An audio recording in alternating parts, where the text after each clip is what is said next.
barely anyone out here. Just a few people, literally.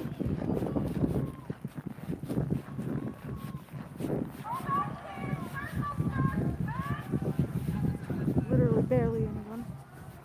There's been none, because it's like negative 20 degrees. Nobody's gonna come stand out here, to be honest.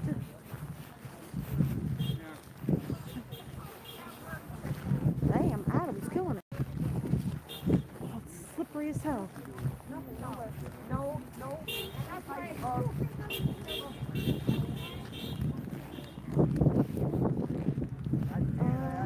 over that side, I think. 9-7 ales. Appreciate you, Adam. Appreciate you. But yeah, this is outside the detention center. There's really nothing going on. I mean, I'm gonna stay out here for a while, but it's very dead. Appreciate you, Adam.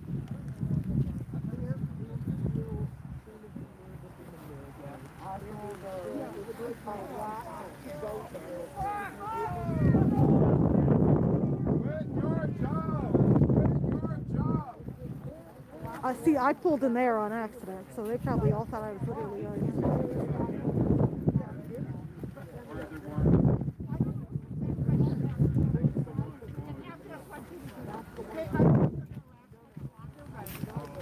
Service is good, or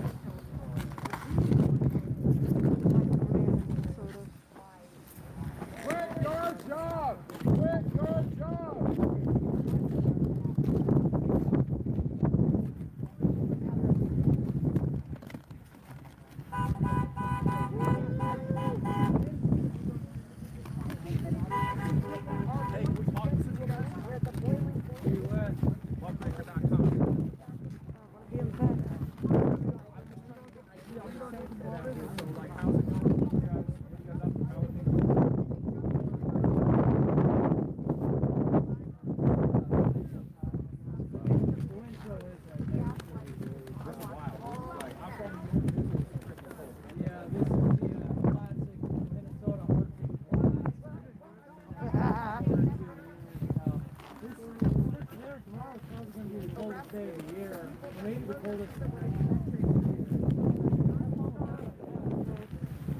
I'm standing right on top of people filming.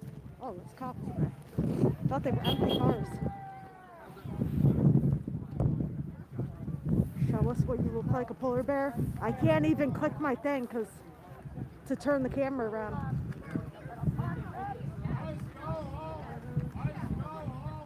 I don't need goggles, I can assure you. It's completely dead out here. There's like 10 people max.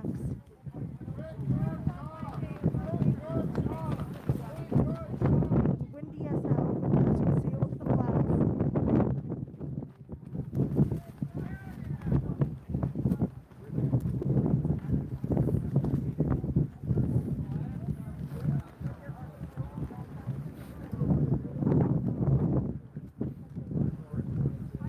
Probably literally 20 people out here, if that.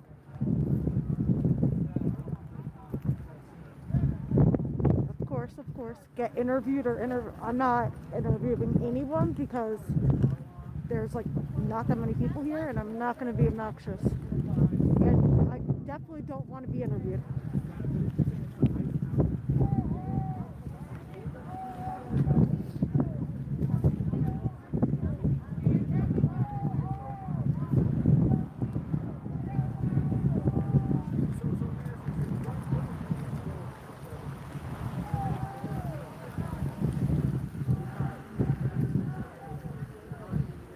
Don't make politics your entire personality. It makes you hateful. I don't even like politics, so it's definitely... That's as far as our... So let me ask you, so what is the end goal here for everybody? Well, the end goal is to get ice out of Minnesota. Entirely? Yes, entirely. They're not needed. They're only here because Donald Trump has a vendetta against Minnesota. It's pathetic. It has nothing to do with immigration. Rounding up round. It's excessively cruel.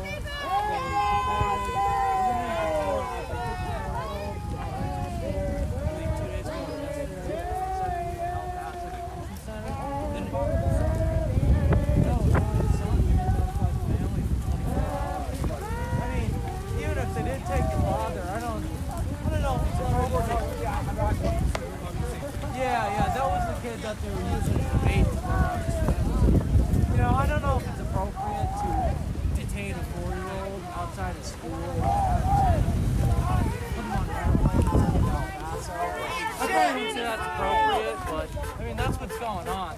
This has nothing to do with getting criminals out. I mean, So that was doing our question. To the extent, let's say, you know, hey, we're here, there's a child sex predators in the country illegally, hypothetically, would you support their removal? sure, Hypothetically. deporting Ooh, a child sex dangerous. predator, but like I said, Hypotheticals this are has nothing to do dangerous with topic. that. Exactly. They're just trying to harass and round up brown people. No, none of us, nobody Wasn't a gets fucking pedophile. holding Like, some what are we kid talking who's He is a about? pedophile rapist. Like, what are we molested talking about? child. Hypothetically. Everybody's Past okay with that. hypotheticals. What about just someone who came here, like where do you draw the line? What if they just came here illegally, period? Well, coming here illegally is a civil offense, and you know I believe in people being able to come and go if they want. Most of the immigrants end up paying taxes and then not getting anything out of those taxes. We already know they're not a drain on society that they're coming to, and you know They contribute. going over the border is a civil offense. It's like the equivalent of getting a traffic ticket. So. Well, that's well. If I was to cross the border illegally, I would get a misdemeanor. Hypothetically It's a speaking, misdemeanor. That's a little more than traffic speaking, ticket. who do Traffic you ticket is a fucking work violation. for? I mean, What's the M stand for, huh? Title 8 Code 1325 of the law. What the fuck is the M for? Who do you work for? Muckraker.com. I mean, really, the point here is that I don't fuck think is you need mud a campaign rock? of school shooters. You can't even support 4-year-olds. If your actual goal is to get criminals. Well, I understand. I mean, I'm the not whole, here and with. the I'm not point here. is I'm not that here to this like. isn't making the city safer. The city Amen. is less safer. People are getting blinded. People are getting killed. And I mean, Exactly the what point is you're just saying. creating a campaign of terror for brown people. People don't want to go outside. They're scared that they're going to get detained. U.S. citizens, I mean, they're just ignoring people Or that even that you can go passports that are immigrants. Who cares? citizens. And when children and their families and my staff are fearful, I'm telling you, it's really taking a toll. Have there been any clashes between, like I drove past the school today and there are police everywhere. Have there been any clashes between local authorities and federal agents?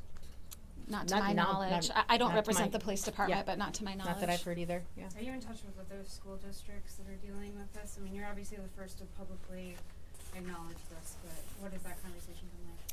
Yeah, actually the superintendents here in the metro area and across the state of Minnesota are very close. We have a Minnesota Association of Superintendents organization that works together, and we definitely have these conversations. My understanding is that Senator Kunesh will be having a press conference on Tuesday at the state capitol and has invited school officials to be there. Superintendent, you talked about keeping kids inside during recess because of ICE activities. We've heard, of parent patrols outside of schools. Can you talk a little bit about what's going on outside of your schools during arrival and dismissal times? Have you had to call in local law enforcement to help with that? And also earlier this month, the governor said that he was considering whether there should be a state presence at schools to help ensure students get to and from school. Is that something that you would want to see the state take action on? And I'll just say that'll be the last question. Thank you, Kristen. So I communicate regularly with our local law enforcement. They mentor and coach our basketball team. They have open gym with our students. They do cooking competitions with our students. So we're in regular communication, and they're very supportive. And at the same time, we understand what the line is, local police department versus federal immigration, right? They're around because we have a youth outreach officer whose office is in a city-owned portion of our gym, I guess is the best way to describe it. So they are around on a daily basis. Particularly our one officer, who is a graduate of our high school, by the way, very proud. With his therapy dog. Yeah, with his therapy dog. We do have parent volunteers who have, of their own accord, chosen to be more present at arrival and dismissal. We also have had a number of staff who, again, of their own choosing, have been present, more present at arrival and dismissal. And as for the governor's proposal, Last question. Yeah. just in terms of the piece about earlier this month, the governor suggesting a state presence, is that something you would welcome? What I'm requesting is a peaceful resolution to this situation. So I'm not requesting state officials to come to the school district. I'm requesting that we find a peaceful resolution out of this situation. Diplomatic and peaceful. That's what I'm requesting. Thanks everybody for your interest, and I hope that you get this out so that everybody knows. With illegal immigration, why is the largest federal immigration enforcement happening in Minnesota, where 1% of legal immigrants are, and not in, let's say, Texas or Florida, where massive amounts of legal immigrants are? It's because they're red states, and he doesn't have a personal vendetta against them because they voted for him. There might be some truth to that. There definitely might be some truth to that. All right, well, do you consider ICE agents, last question, do you consider ICE agents to be terrorists? Well, they're terrorizing the people of Minneapolis. They don't care about laws, so yeah, I mean, if the shoe fits, stop pepper spraying people or peacefully protesting, stop shooting people. So I guess here's what I'm trying to say, because I hear people calling them terrorists, and you're entitled to your opinion, but if they're terrorists, would you support treating them like terrorists and all that comes with it? What do you mean treating them like terrorists? You Well, mean like in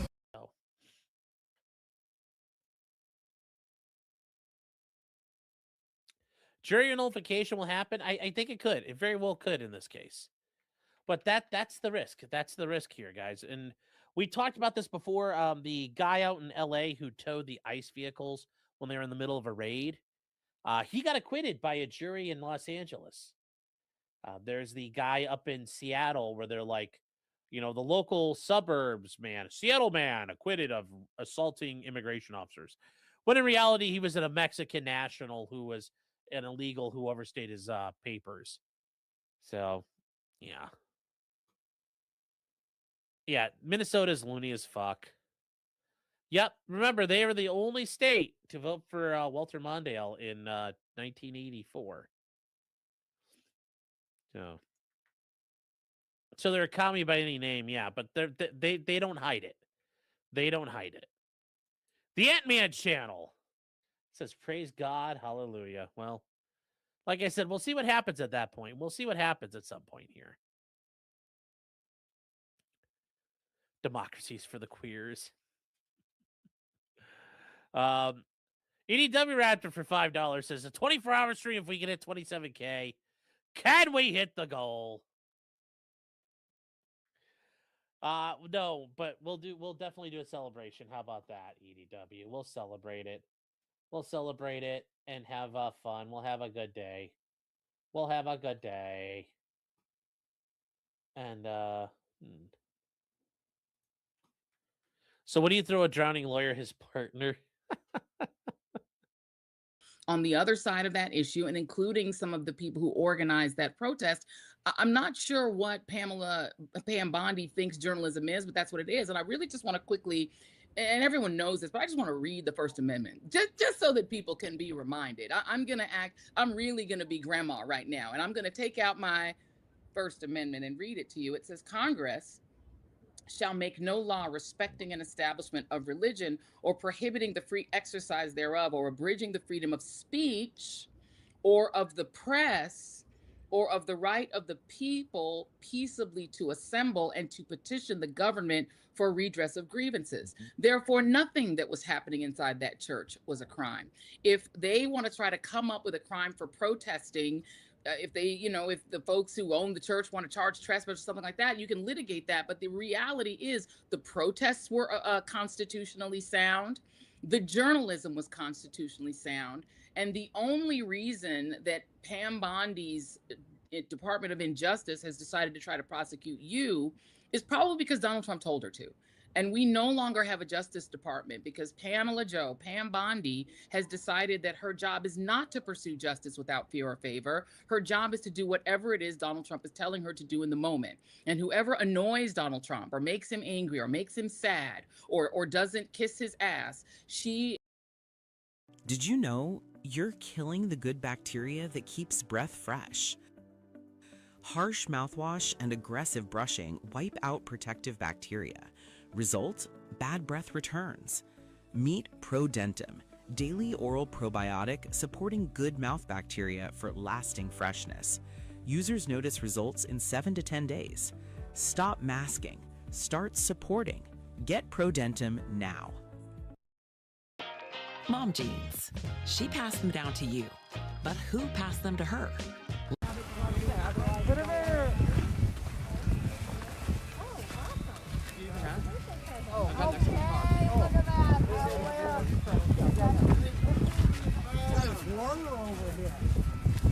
More bodies. The Capitol's edifice.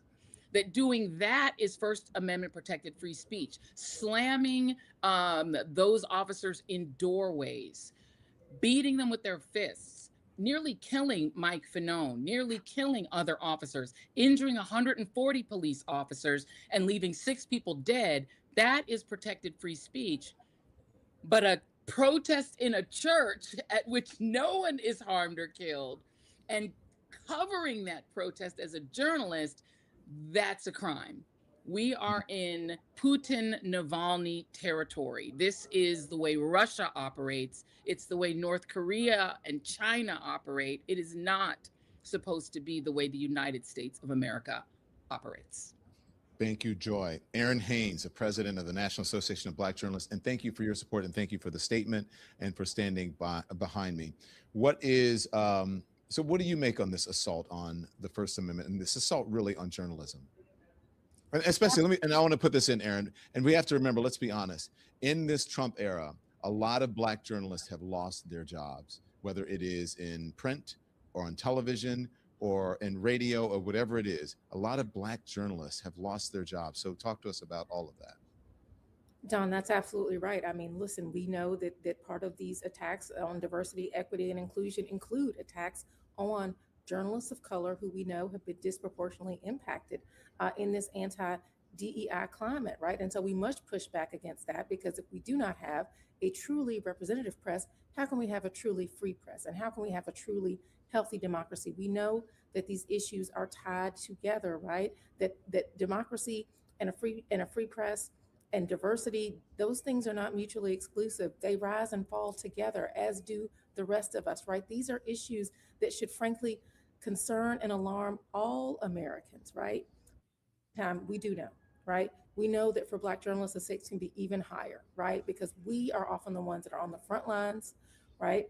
Covering policing, covering immigration enforcement, covering civil rights, covering systemic inequality, the very places where accountability is most needed, right? So when institutions avoid moral clarity in these moments, it is Black journalists and the communities that we serve who feel the consequences of that. And that is part of the reason why we stood up for you. But we know that this is a broader issue of press freedom. We know that this is about press integrity. You were at that church because that is where the news was happening. And this is what's happening. You know, we're seeing what's playing out right now, like journalists doing their jobs, covering protests, documenting government action, bearing witness in moments of public tension, are increasingly having their credibility challenged and their safety threatened. People like you, people like Joy, who are our highest profile trailblazers in this new independent media ecosystem, are being targeted for a reason. They want to silence, they want to chill people like you who are out here, who are telling the truth independently. When you said that you were going to Minneapolis over the weekend, I knew that that meant that we were going to get an honest and accurate record of what was happening on the ground. So recent public warnings aimed at people like you for covering a protest should really concern anybody who believes in a free and independent press, because honestly, that kind of rhetoric sends a really chilling message that journalism itself can be. Thank you for that, Aaron. I want to put this up. I spoke to, or at least texted, because she's on a plane on her way to Sundance, Sharon Waxman, who is the founder of the RAP. And Sharon gave me this statement. She says, as a founder of the RAP, I said, do you come on tonight? She goes, no, I'm on a plane. She goes, but this is what's happening. She talked about press freedom and rights. She says, they're whittling away, or perhaps more like a buzzsaw. People like you can't be intimidated. We will not be intimidated, but you are very front line. I will support to my last breath, honestly. Many of the not so silent majority and much of the press stands with you. She's Go ahead. exactly right, Dawn. She's exactly right. And I know that you know this, but I just want to point out for folks watching that not only did NABJ issue a statement, but many of our allies in journalism and beyond are standing with the issue of press freedom and press integrity, from the American Society of Journalists and Authors to the Association of Foreign Correspondents, the Committee to Protect Journalists, the Freedom of the Press Foundation, Journalism and Women's Symposium. The Hispanic journalists are with us, the Arab and Middle Eastern journalists, the Asian American journalists. PEN America is with us, the Radio, Television, Digital News Association, Reporters Without Borders. I could go on and on. The Association of LGBTQ plus journalists. All of these folks are standing with us because they know that this is an issue of press freedom. This is about all of us, not only as journalists in our profession, but also cares about the founding ideals of this country, which we must mention as we head into our 250th anniversary. Free press is foundational to that, as Joy pointed out, in our founding documents. And so that could be under threat, that could be wielded and weaponized in an attempt to intimidate the press, that is something that we must push back against, and that we are seeing a growing number of groups pushing back against, and we invite more people to join us and to stand with us. Thank you very much. Now, I do know that one of my guests has a time issue. So Charles, if you have to go, just let us know.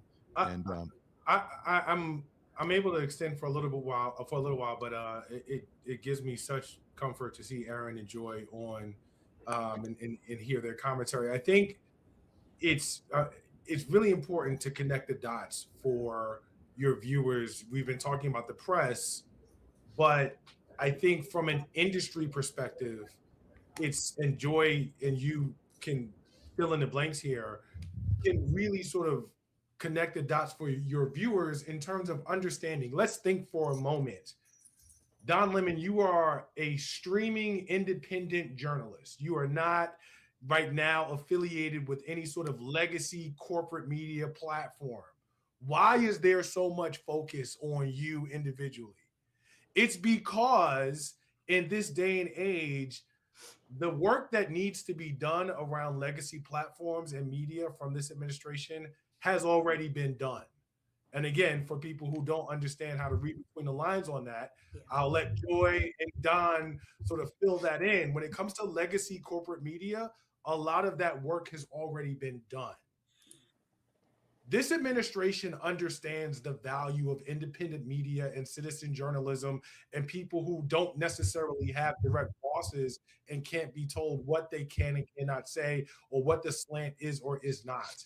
And so when you have that level of independence and you have even a modicum of resources, it represents a different type of danger coming out of the fourth branch of government. It represents a different type of exposure with respect to being able to truth tell and story tell that is not so easily controlled, particularly in this environment around where media continues to move and where it continues to shift.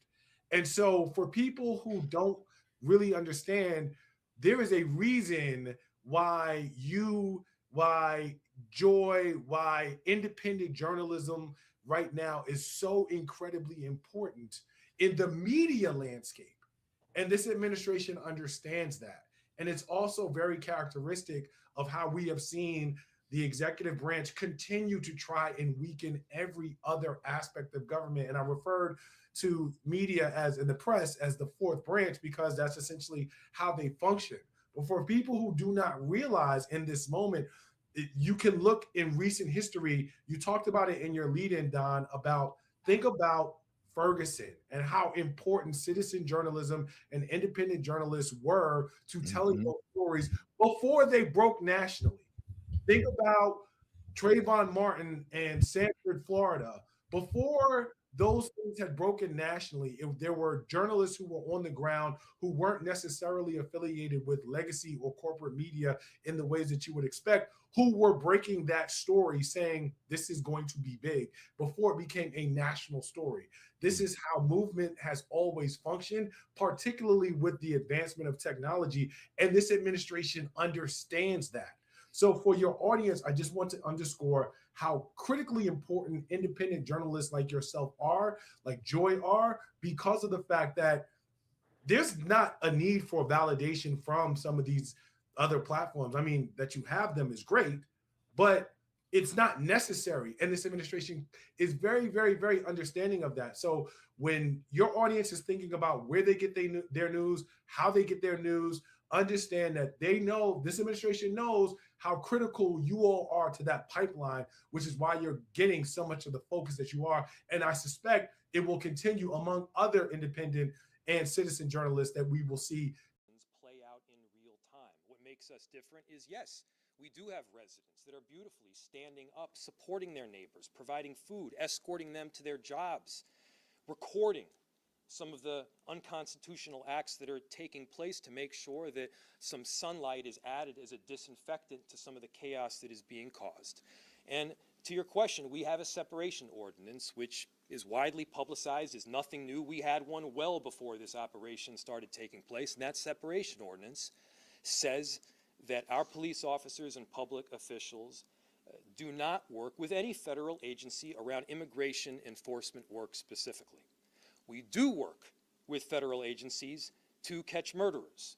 And so if they want to catch murderers, that's what we're for. And it doesn't matter if they're from Minneapolis, Chicago, Venezuela, Germany. It doesn't matter where the murderer is from. We're getting them because they're a murderer, not based on where they grew up. That's the way this should have worked in America. What our separation ordinance also says, and I say this to everybody throughout the city, is that we will not ask the question in Minneapolis as to whether a person is documented or not. Why? Because when you call 911, we want everybody to know that our first and primary concern is not your papers, but it's your safety. That's what we are focused on. Now, our police officers respond to any instance where they can help keep people safe.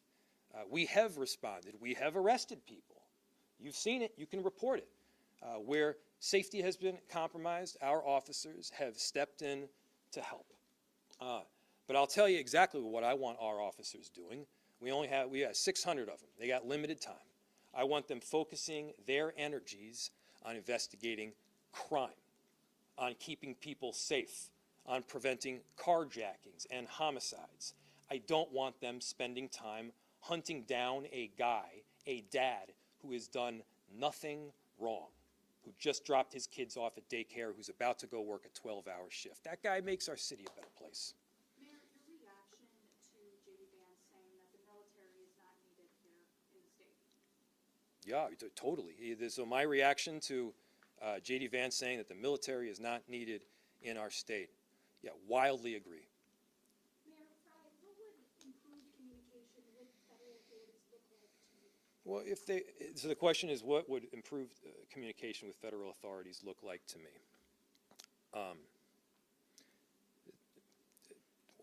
Give me a call. You know, if J.D. Vance could feel free to reach out.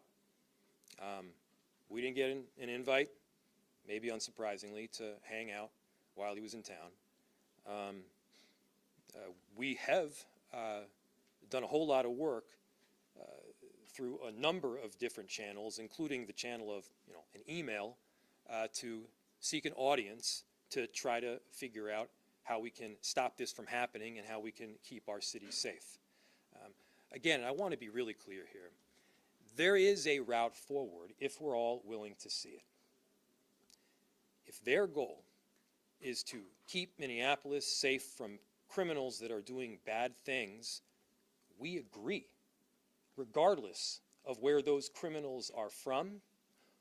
We want to make sure that they are held accountable and that we're able to keep our city safe. And so there's broad agreement around that. For all these other people, though, that have done nothing wrong, that are these wonderful members of our community, why not a path to citizenship for them? That makes all the sense in the world to me. Mayor, what do you make of the Vice President meeting with Republican state lawmakers and neither you or the governor? So the question was, what do I make of the Vice President Vance meeting with Republican lawmakers, but not me nor the governor? The question that I have is, again, is this political performance that is taking place in our city that is compromising our safety? or is this trying to achieve an end goal that is improving safety in Minneapolis? Is this political performance? Is this partisan politics? Is this loving your ideology more than you love your country? Or is this trying to get something done for the sake of the American people and for the sake of the people of Minneapolis? I appreciate, the Vice President said a couple nice things about the beautiful city that we have. I agree, we have one. It's incredible. I'm so inspired by the people here in our city. And look, we got to find every possible way right now, again, as he said, to end this large-scale deployment and send these agents home. One more question. Is there any room for compromise between the city and ICE? The question was, is there room for compromise? You know, look, I'll work with anybody that is willing to work in good faith with me.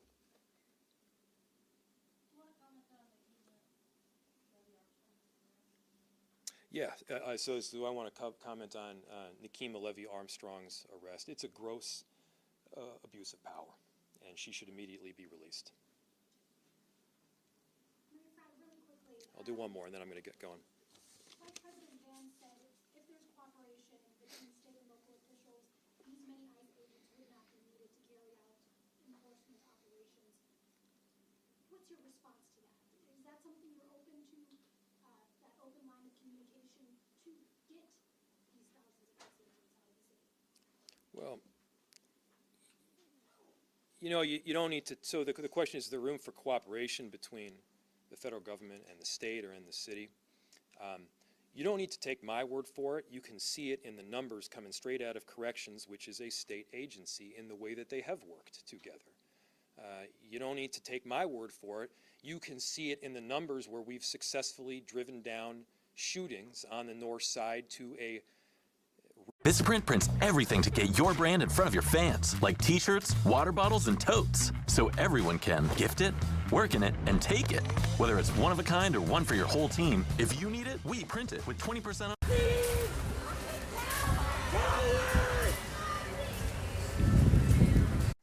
Is not this. If this were about getting murderers, we would be able to do that. The number one question that we ask when we're trying to get a murderer is, are you a murderer? Is this a murderer? Not, where are you from? Where are you from is not the point here. The point is there a crime, a violent crime that has been committed? And of course, we've partnered extensively on that front. And so, again, let's just be really clear. Let's be really straightforward.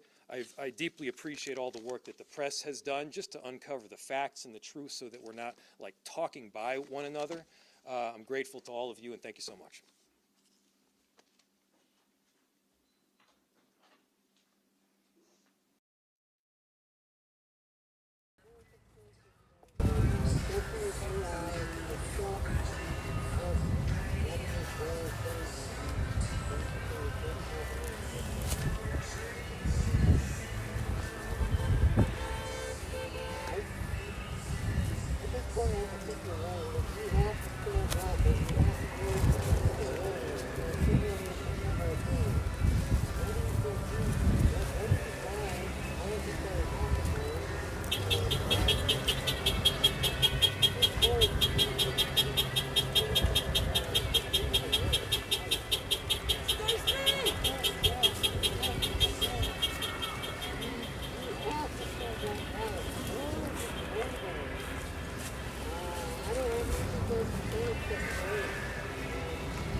What's up, brother?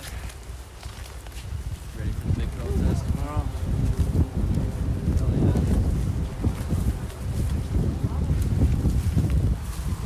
It's getting cold out here. Where are you so. I got you. You do your own thing.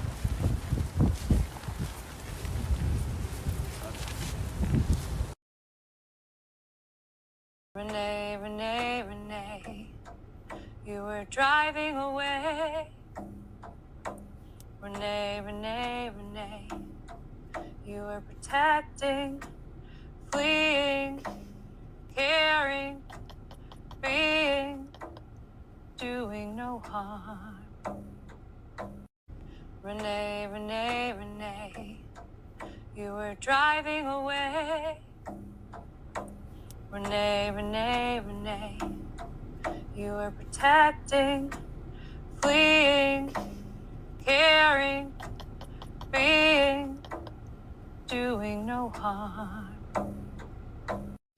Renee, Renee, Renee, you were driving away.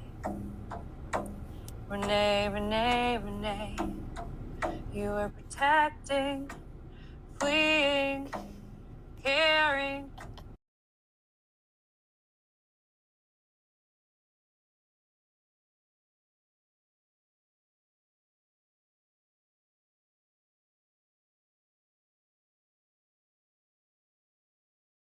Guys, listen.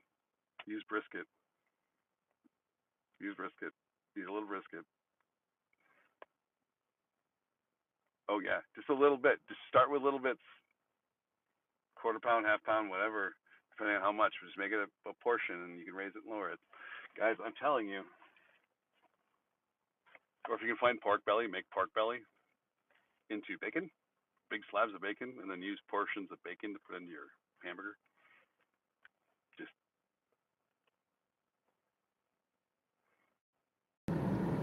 Pathetic losers, just be curious.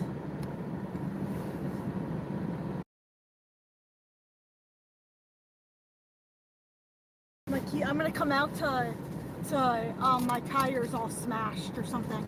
All my tires freaking say you're overcome with all that's going on in the world.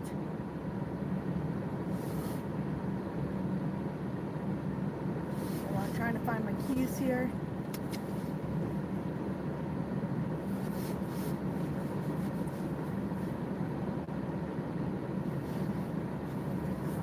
What makes you want to do this? You know. All right, are we ready? Are we ready? Are we ready? They're definitely gonna tell me no filming. All right, let's get it.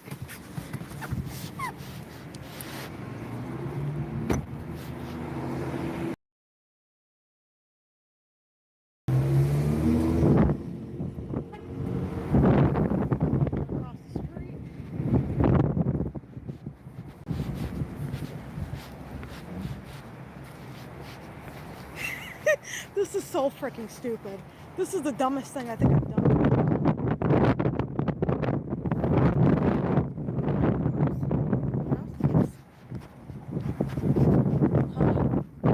Let's see if all are really welcome, guys. Book fund. Oh God. Oh God. Oh God. All right, guys. This may be my last stream. It was nice knowing you all. If I die,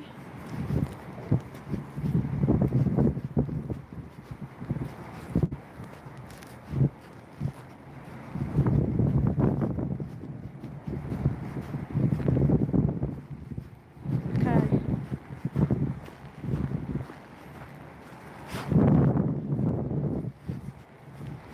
Oh. All right, guys. Moment of truth. Moment of truth. It's open.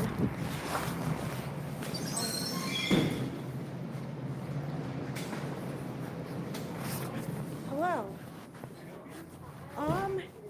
My name's Shannon. So I am from LA. I was actually curious about this place. Yeah. Yeah. If you could just give me some information. You want a tour? Or? Sure. Okay. Let me see if we have somebody available. Okay.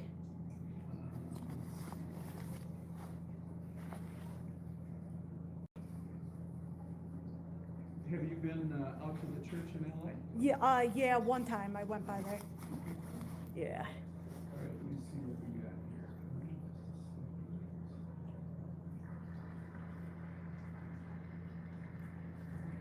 Thank you very much. My name is Adam Fenkel. I'm a coastal scientist with the Woods Group. As everyone in the room is, I'm sure, aware, shark activity is the focus of concern throughout the region. And the purpose behind this project was to perform an independent technical review of various shark mitigation alternatives. So regarding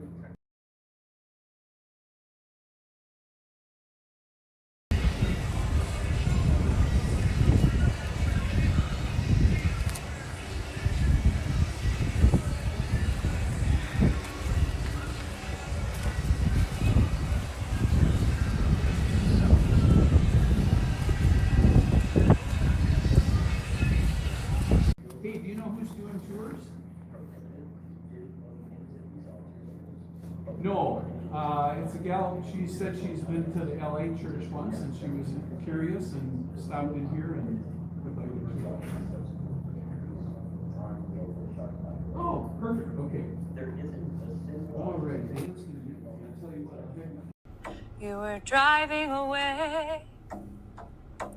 Renee, Renee, Renee. You were protecting, fleeing, caring, being, doing no harm.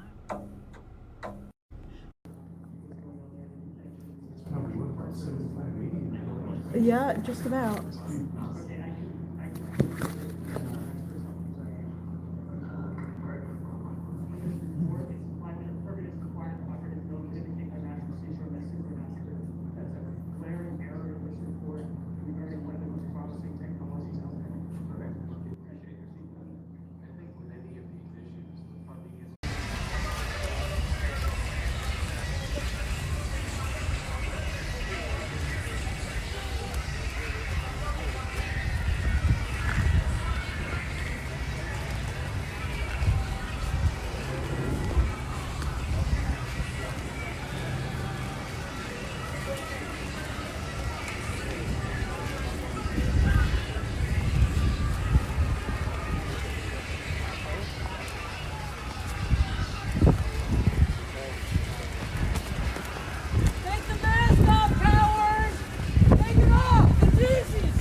If you want to.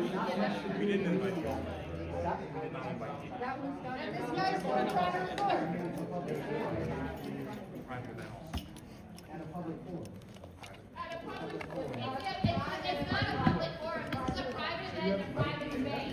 Please don't touch my stuff. Please don't touch me. Please don't touch me.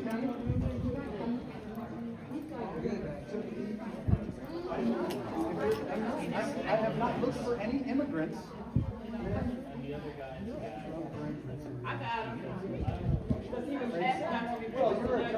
All right, let's get him around the trash cans. Nobody's going to touch me. I promise you that right now. I'm not touching you. I just want to get you. We're shielding from light. No one's touching you. This is really peaceful. This is peaceful, actually. Yeah. American citizens not being able to exercise their First Amendment right. This is not a public forum. It is. It's a public library. If you don't understand. No. That does not mean that is a public forum. Funded by taxpayers. That does not mean, if there's a private meeting in a public area, it is still a private meeting, sir. Mm-hmm. Yes, actually. Okay. Well, that's why we're waiting for the police, right? Yeah, they said they because called you the were not police. supposed to be here. You were not invited.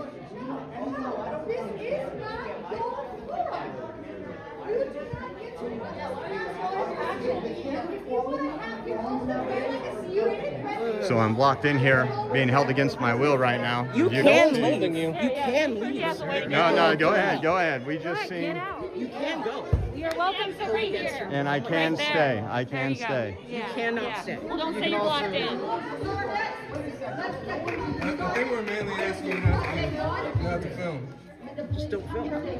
That's that's insane. And you're acting like you're being respectable and all that shit when you're ignoring our wishes. It's a First Amendment right. So, No, it isn't. So it's not. Oh my God, I have a better flashlight. When they ask you Wow, not that's to, so much smarter. Yeah, keep getting in my eyes, please. I think if you guys didn't realize what the Department of Justice did today to people that did just this to a church the other day. That's a threat. Yeah. Not the threat. That is a threat. I think I'm okay right here. They're Flashlight for it.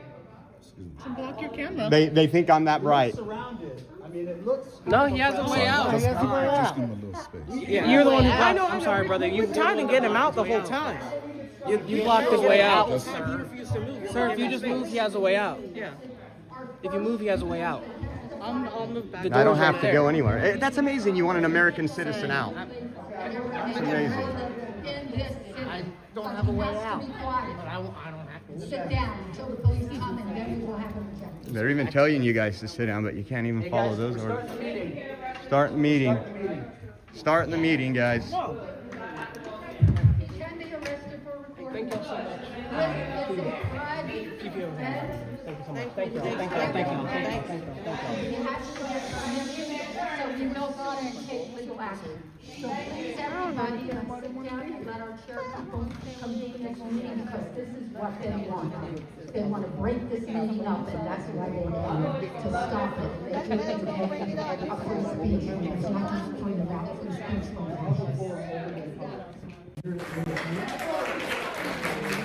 I don't know, folks. Crazy in America. This is Jenny. Jenny, come on out. Thank you all for coming. Hi everyone, I'm Jenny with the People's Power Assembly, and the purpose of tonight's town hall is to give the people of Baltimore and the surrounding areas a chance to speak out and to testify about how the major issues that we face today impact each one of us in our communities.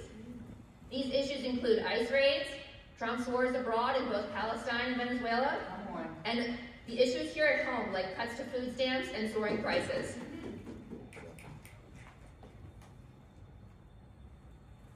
Yeah, we're advocating that Baltimore join the call from the Caribbean countries, including Cuba and Venezuela. We have declared a zone of peace, which means no war. Respect the rights of all nations. A zone of peace in Baltimore means no ICE in our communities, no war anywhere.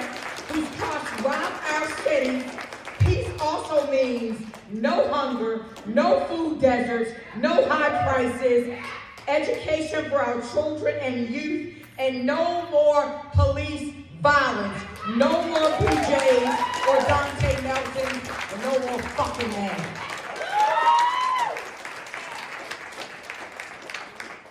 Kill Whitey! Our Saturday's citywide unity march has been rescheduled to Friday due to weather conditions. This march is in support of Minneapolis' general strike and Shut It Down Minnesota. Like I said, it'll be Friday tomorrow at 5 p.m. at McKeldin Plaza at the corner of Light and Pratt Street. We'll be marching to Zion Lutheran Church nearby for an indoor rally and gathering. We hope to see you all there. Well, maybe not all of you. To make our voices heard and strengthen our community's resolve. And to kick things off, our first speaker is going to be Carrington.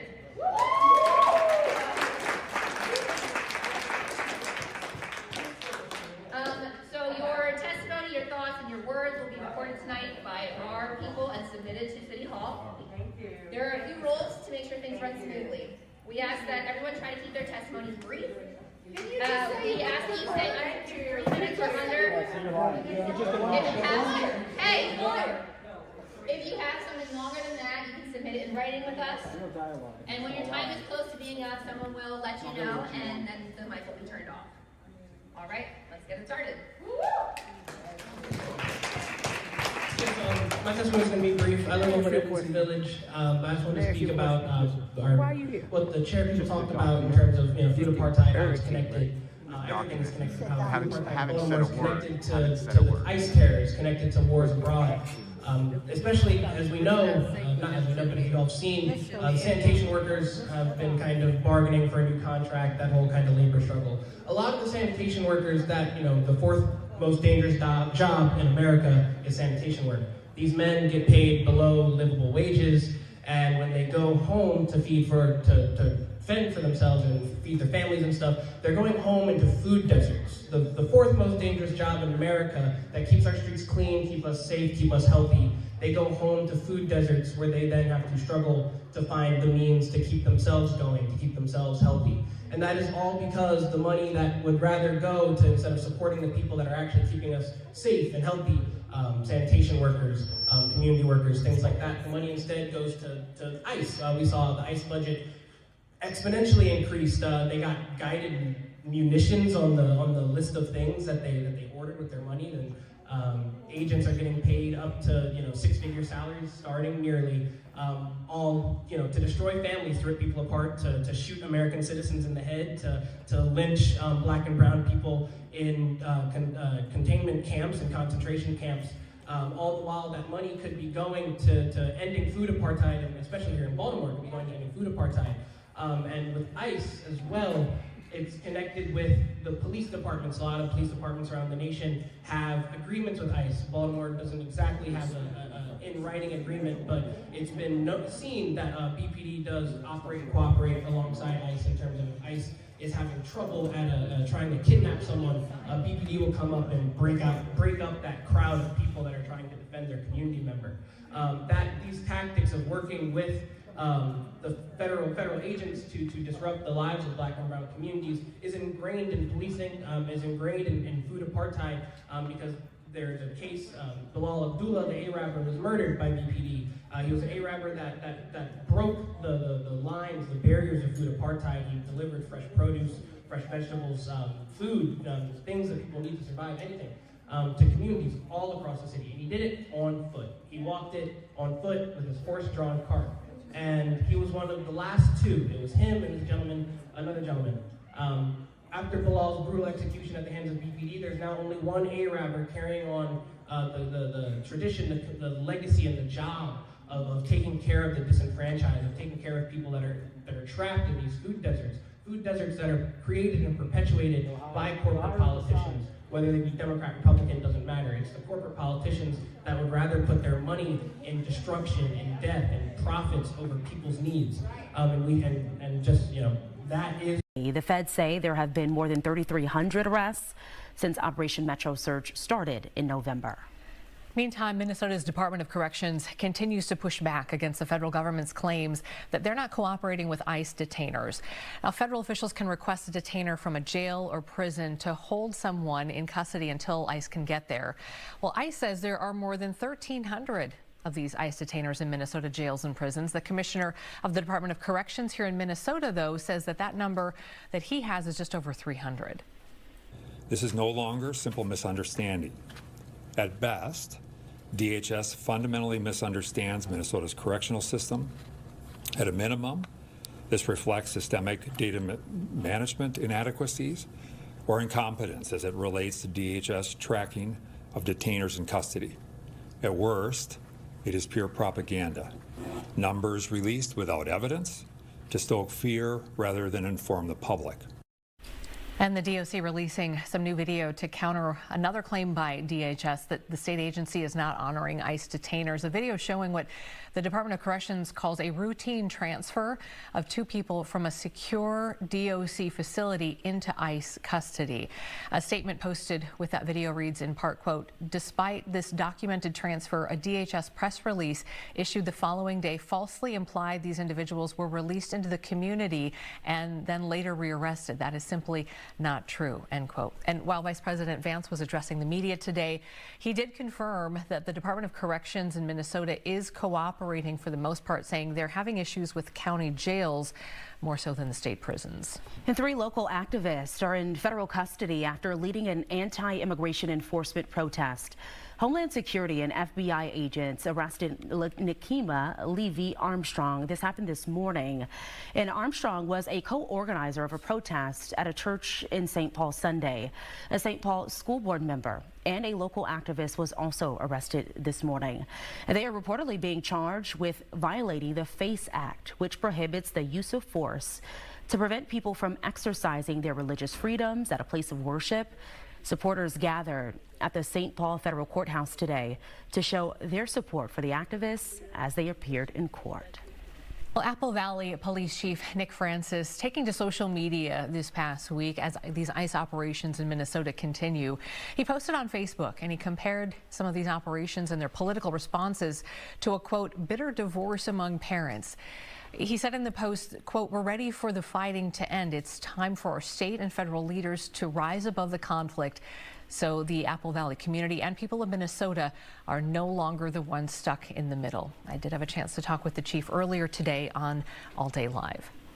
The reason I put it out is not to convince someone one way or the other that they needed to feel this way. It is a reflection of what I have heard from all sorts of community members, all sorts of stakeholders, all sorts of department members, all sorts of fellow law enforcement officers. So the intent was to put it into a frame where people can relate to. Well, we also talked about the ICE operation, specifically in Apple Valley and what's happening there, what he's hearing from other police chiefs in the area. You can watch that entire interview. It's on your Fox Local app, also on our website. Police say a 7-year-old Zimmerman girl was abducted after getting off of the school bus Wednesday around 4 o'clock. Brindley was located safe in Albert Lee around 1 o'clock this morning. 28-year-old Joseph Bragg was taken into custody. Through investigative techniques, we developed a general location of the suspect and potential vehicles involved. One of the vehicles was identified as a white Dodge Ram pickup. A cops alert was issued.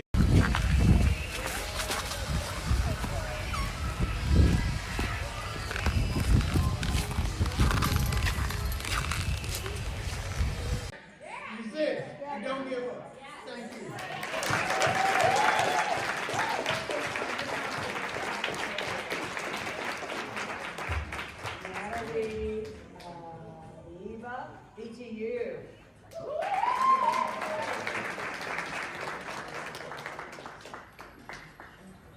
Hi, my name is Natalie. I'm an ESOL teacher in Highlandtown in East Baltimore and a proud member of the BTU and People's Power Assembly. I'm here today to speak against the ICE terror that Baltimore City and the United States allow to happen every day. I teach at an elementary and middle school that has a population of predominantly Hispanic students. I directly work with kindergarten up to 3rd grade, and most of my students are multilingual learners, just like I was when my parents immigrated to the US from Russia 25 years ago.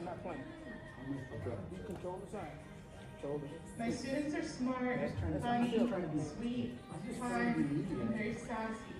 They are multicultural and learn in 2 different languages at the same time. My students are smart and improving their test scores.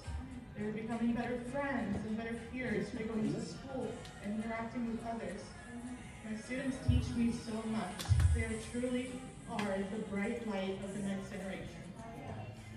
Since the beginning of the Trump administration, my students have been shaken into fear after witnessing their friends, family, and neighbors be kidnapped by masked men with guns and taken out of their communities. Our attendance is reducing every day. Parents are terrified to take their children to school. Parents are seeking advice on homeschooling due to the tactics of ICE to abduct children and use them as hostages and bait to also kidnap the parents. Shame. I've heard stories that people haven't left their houses in a whole year out of fear of being grabbed. Recently, a 5-year-old boy named Liam Ramos was abducted by ICE and used as bait for his dad to come out of their house. It's a war crime. That's ICE. Liam and his dad have now both been kidnapped and sent to Texas, far away from their home in Minnesota. ICE will stop at nothing, not even murder, to tear apart families. They are a monstrous plague. As people go hungry and without homes in our city and across the country, the ICE budget seems to only be increasing. Schools in Baltimore are understaffed and underfunded. Employees struggle with wages that don't meet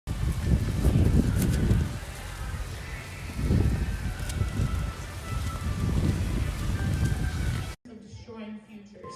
It is clear that the system would rather prioritize destruction over progress, fear over families, and profits over people.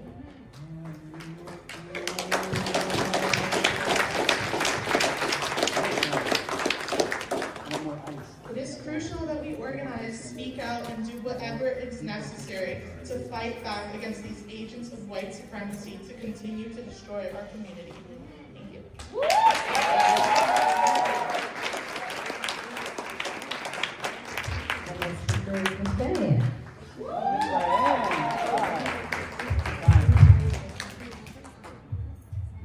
Sorry about the music, guys. This lady's playing. Nobody cared about you. It's your voice that's the problem.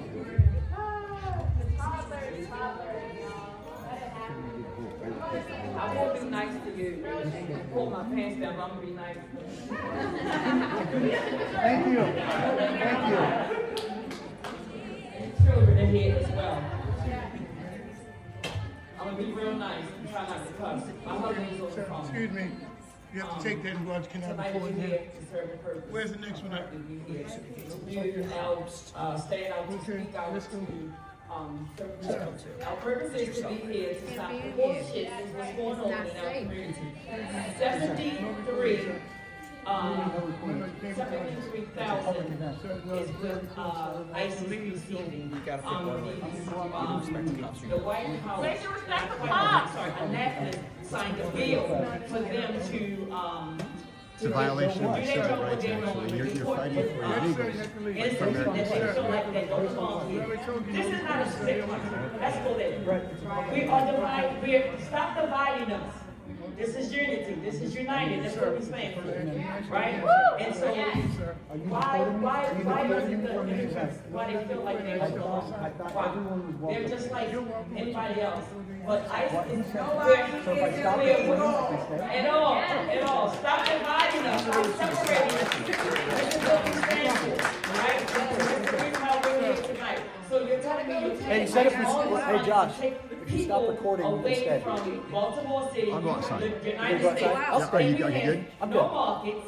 They need to go out. He's still recording. So, really quick. He's going to turn it back on. Is He's doing it the whole time. Is it under threat of arrest? Is it under threat of arrest? I don't feel safe. You don't trust your friend?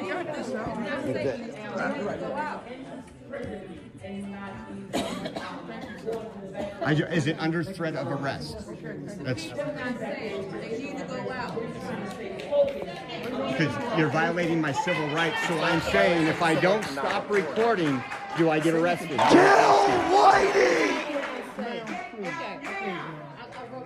Ma'am, please, okay? I just want to know if it's under threat of arrest, I will stop recording. If it's not under threat of arrest, I will stay. Why would you have to do that? Because it's my First Amendment right. It's my Not to record, not to Yes, to record. Not to record, not inside of here, so not in yes. this building. You need to study the Constitution and see how freedom of the press works. Yeah, he's put everything. No, it's taxpayer-funded properties. I'm gonna have to actually leave some. So I'm asking you again: is it under threat of arrest? Are you threatening because you'll be violating my rights because I have a right to record? I ask him if it's under threat of arrest, I will stop recording or I will leave. It's not under threat of arrest. Well, because you don't have a right to. I would have a big lawsuit. I would have a big lawsuit. Man, we have this, man. Why are we here and you want to keep on telling me? I'm not interrupting anybody. I'm sitting We're right here. just here to dialogue. We're trying to find peace. I mean, we're here to dialogue. It's all about peace. You need to see the camera. Recording people that don't want to be recorded. Well, how do you pass the word? you're just here to see the inspector. It's the best way to spread the message. Sir, I'm asking again, sir. Like I said, I will if it's under threat of arrest. Other than that, I won't. Because it's my right. It's my right. I would call a supervisor because it's my right to record. It's a public library. Anybody that comes in here and want to record, they have a paper that they have to sign before they have to record it inside this library. It's a public. That would be a violation. That'd be a That's always been the law. If they're doing it for commercial purposes. Trying to do a remote interview. Something like that. You said like you said you stand outside and you won't be recorded.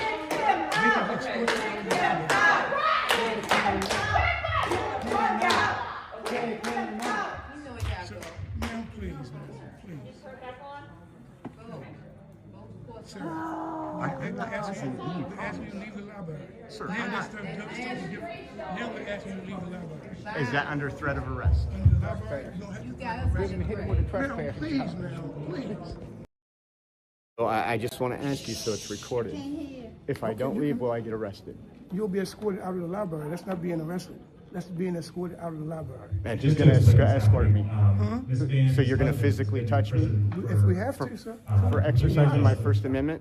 For several decades at this point. We're trying to get him on the phone so that he can prison. But we can't focus on anything because there's a disruptive presence. And it's time to go. So this is how they violate your constitutional and civil rights here, guys. Okay. This is Donnell Sessions, Yeah, a that's security officer. Special police officer. Special police for Baltimore. Huh? No, I actually support the police. It's funny you guys call them the people you want to defund. Why do y'all keep aggravating us? I'm asking the man nicely to stop recording.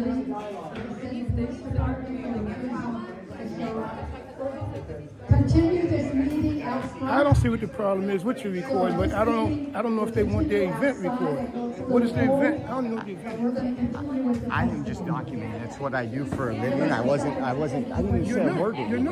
I'm not being rude to you. I don't think you are. I don't think you are. I don't think you are. And that's the problem. I have a First Amendment right, so I wasn't going to leave. I understand. But they didn't want their event recorded. Somebody don't want their event recorded, so you can't do it. I know, but that's not the law. I promise you. I do this for a living. I understand. I have a press badge right here under my shirt. He did too. Yes, and so I know, and like I said, that's why you can't arrest me, because I'm not violating any laws. I appreciate that. I appreciate that. We didn't have a dialogue. This is really unfortunate. This is the problem with America. With the leftists. Appreciate you, sir. You gotta step this way. I'm just waiting to see what happens there. Sir, this is what? Because he's going to get arrested. You can't arrest him. Sir, come on. Why are you touching me? I'm asking you to leave. Everyone is leaving.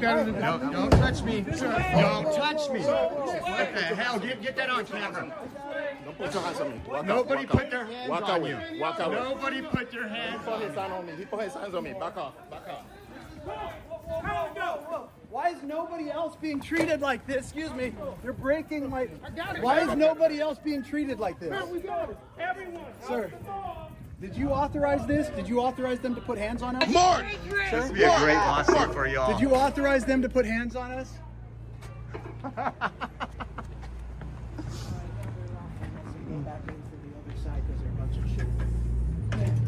Unreasonable. I'm mad Unreasonable. at you. I'm mad at you. Why? Don't fucking record me. Unbelievable. Don't This is what fucking happens record in me. America. I told you that I had them because they are not supposed to record. Now they got a lawsuit. No, you have a lawsuit for touching us. No, it's You no have a- lawsuit. this is a shit. public- Well, this it's is a public You forum. shouldn't be in here, And you period. violated our First Ain't no Amendment right. violate shit. And they shut the meeting down simply to remove us from the meeting. Right, because you're not supposed to Now be they're going to here. start the meeting You're back not up supposed to be in here. without us in there. Who invited you? I thought Who no invited one's you? illegal. No one is illegal. You is. No one Get is. out of my building. Wow. Because I asked you. This is a public forum. let's Excuse go. me, ma'am. I'm asking you nicely. Yeah, but that doesn't mean it's legal. That doesn't mean it's legal. There's the police right here, the actual police. You're not even police. We file an No, assault this is a charge. public They're forum. assaulting us right here. How am I Once trespassing? you told to leave, you have to leave. You gotta go. I want to file assault charges on them. Nestor, Baltimore Police Department. I'm reporting all the videos. You're aware. This is unconstitutional. There's a public forum. We're in here recording. They put hands on us. We didn't say a word. They put hands on us and dragged us out that building. It's all on camera. All on camera. Violation of my First Amendment and my civil rights. Give me just a few moments. Let me go All right. outside and see what's going on. All right. Thank you for your service, gentlemen. Thank you. I do want an arrest. No, we don't arrest for misdemeanor assault in Baltimore City. It doesn't work like that. They don't arrest for misdemeanor assault in the city. He just said. They just said they don't arrest Wow. for Look at this one. Look at this one. Look at this one. How you doing? I'm doing good, man. We can just record each other. It's kind of cool. Hey, it's cool. It's cool. Cute, dude. It's cool. You got your panties on today? Oh. You affirming? Gather over there. Gather over there. I'm sorry you guys had to They're do not that. even real, bro. They're not even real. We wanted to have a Gather over dialogue. there. This town hall We wasn't want to fair. have a dialogue. Anyone that wants to have a dialogue.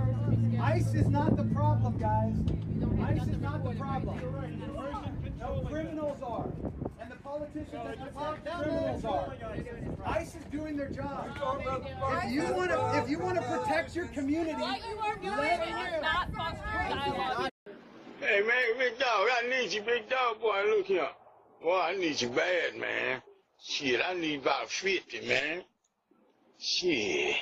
I've been out here, goddamn me, waiting to see what I come up with, goddamn me. I said, let me go see boss. Goddamn me. Shit. You know, you don't do that for me, big dog. I need but a 50. Man, it's too late, man, in the night, man. Shit, man, when you off this shit, it ain't never too goddamn late. This shit don't sleep. Yeah, dog, this shit don't sleep, man. I'll hit you back. Man, get off my paws, man. Get off my paws, man. Hey, big dog. This goddamn drop, man. Come on out here and talk to me, man. Man, I'm in the bed, man. Man, shit. Hey, get out the bed, man. Don't come to the bed but to sleep. Man, wake your game up, big dog. Show me the video, and I will stand right next to you. Who called you that? When you said someone called. So I guess they're ICE out. It's more like town hall out of their library right now. No. But that woman just lied. It's just.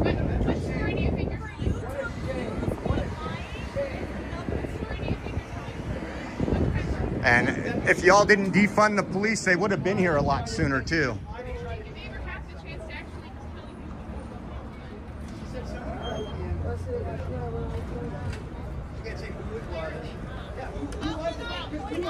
There they go, getting all their gear out, guys. Na na na na, na na na na. Hey hey.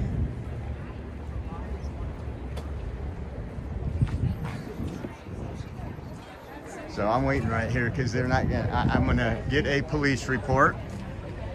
This is a public library. I want to show you guys that. Public library, Enoch Pratt, whatever. Southeast Anchor Library, guys. We support our border sovereignty. Illegals are welcome in America, but American journalists aren't welcome in a public space. Can't wait. They brought in like what, 10 security guards to they're special police, I guess, in Baltimore. They are employed by the tax dollars.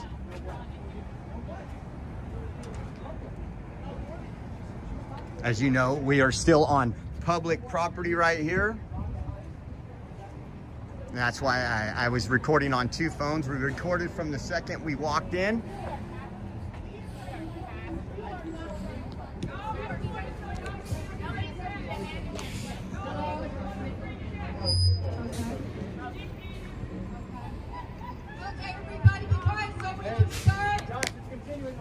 Oh, they got it. They're going over here now. I'll be over there in a minute, but they're doing it outside now. Please share this out, guys. And again, 100% viewer funded, guys. Venmo and PayPal are at Oreo Josh. We got the Cash App, which is $ Oreo Army, and they'll put the Zelle link. Again, we are all the way in Baltimore right now, so if you guys want to help out, we appreciate it. Ben's over there. He's getting video over there. I want to ensure that we get a police report. I'm going to talk a lot about big picture here. I'll put it over here. Because of the fact that at the level where ICE is operating with this entire system, we know explicitly Why don't you? Huh? Trip down the stairs. What? Trip down the Huh? stairs. Fall off the stairs. Huh? Bust your head. I only speak Spanish. Outside of the United States, it is explicitly U.S. foreign policy to make life intolerable for the people of Venezuela. It is explicitly the policy of the United States to make life intolerable for the people of Cuba. It is explicitly the policy of the United States to make life intolerable for the people of Syria and Iraq. It's Joshua.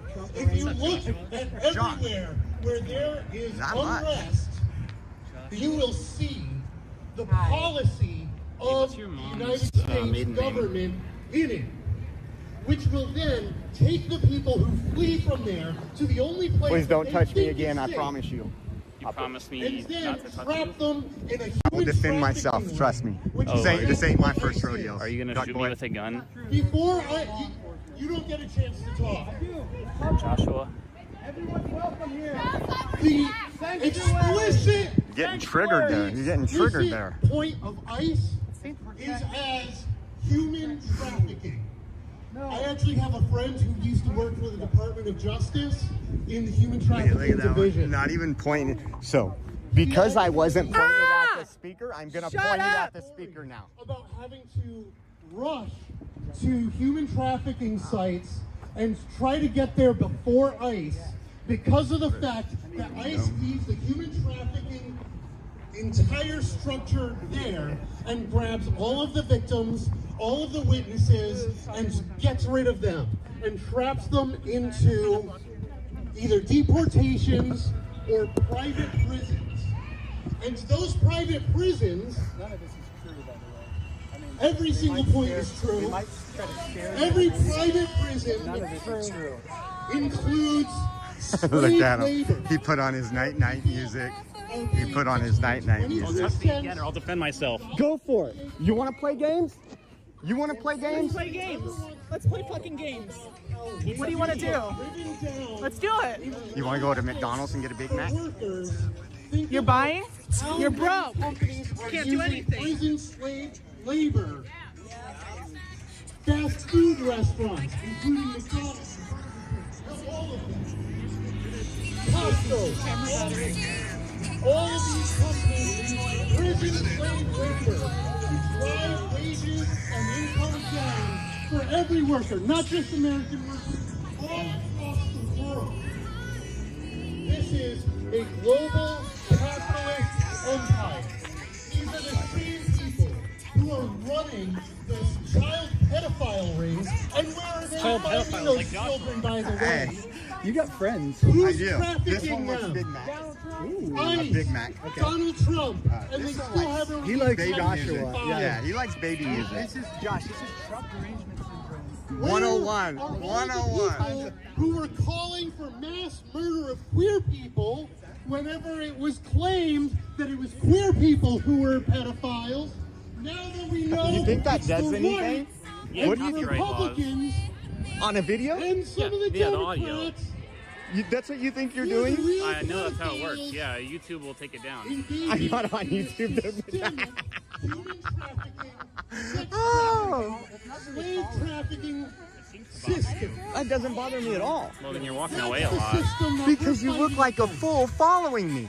Oh, you look like a fool eating me. Really? I think so. Are you upset? Not me personally. I wish that you could look not like a fool. Really? Well.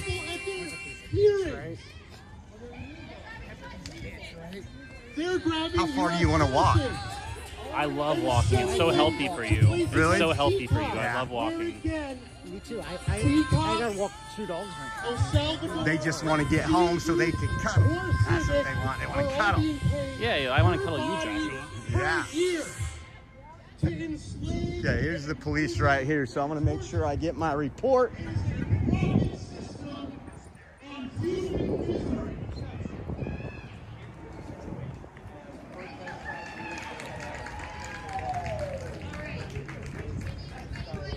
So they got a Sarge here. It's all on video, all the security. They're going to cover each other. This is all city. Again, we support law enforcement, but there's like DC and others. There's some really bad, I guess you could say, corrupt departments. So we're going to find out if how this police report looks for being assaulted.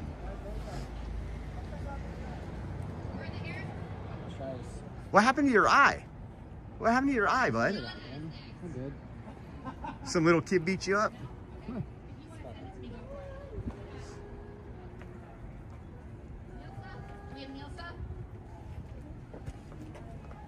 Alright, then we have Sharon. Nobody else wants to speak. I'm just going to repeat. This could be a huge lawsuit, and we're going to be riding around with ICE in the morning. So we are actually doing a ride along with ICE. So it's going to be interesting when we give them this information. Hopefully this can be pushed up the Trump administration right here. That would be epic. We were just with Deputy Attorney General Todd Blanche in Las Vegas on Tuesday at the SHOT Show. So from Las Vegas to DC to Baltimore now. Basically, what we're doing tomorrow, because our power is greater than all of that. Tomorrow in Minneapolis, they are shutting Minnesota and Minneapolis down. Who shuts stuff down? A camera, apparently. What's called is a general strike. And when the working class... So we're waiting for the police right now. They're still out here. You guys can hear them from the speaker. They're going to shut stuff down. They're going to do no shopping. They're not going to go get fast food. They're not going to get food. And that's going to hurt ICE, which is already funded with the one big, beautiful bill. There is literally nothing they can do to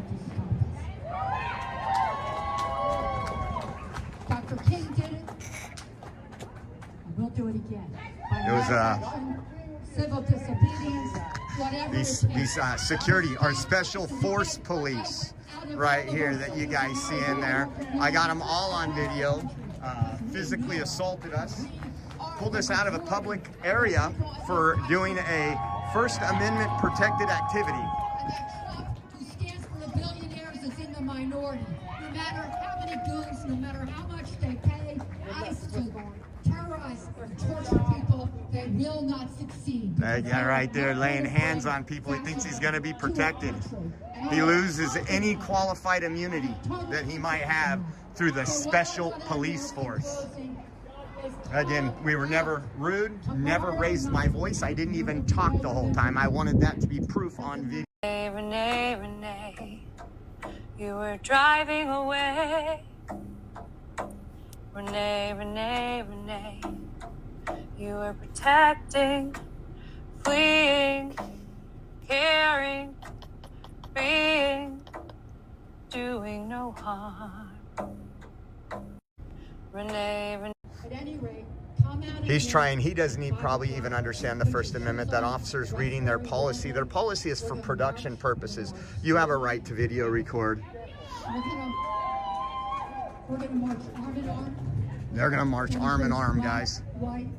I'm going to hang out right here in the middle so those cops don't get away. The Latinx community, all of us, we'll be together. I would love that. Oh, we got another officer. It was supposed to be an early night tonight, guys. Gonna record their ICE out town hall, go home, and wake up early to work again more. This is another sergeant right here. How you doing, Sarge?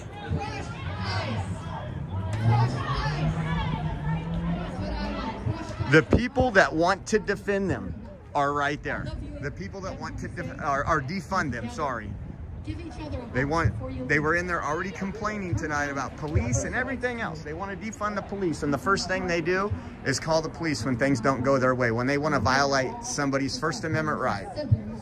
In this struggle together we will win. Thank you.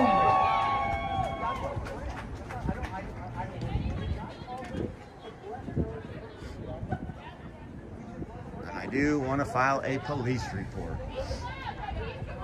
They called every security guard I do. Legal. Follow the law. Stop victimizing American citizens. Okay, now they're going in there to talk to them. They got to get their story straight probably, but it's all on video. Look at them. Say what? Ain't nobody like the power of the people, cause the power of the people don't stop. I don't know who that woman is. The power of the people, cause the power of the people don't stop. When I say crush, you say ice, crush, crush. When I say crush, you say ice, crush, crush. Ain't no power like the power of the people, cause the power of the people don't stop. Ain't no power like the power of the people, cause the power of the people don't stop. Ice out of Baltimore, say. Ice out of Baltimore.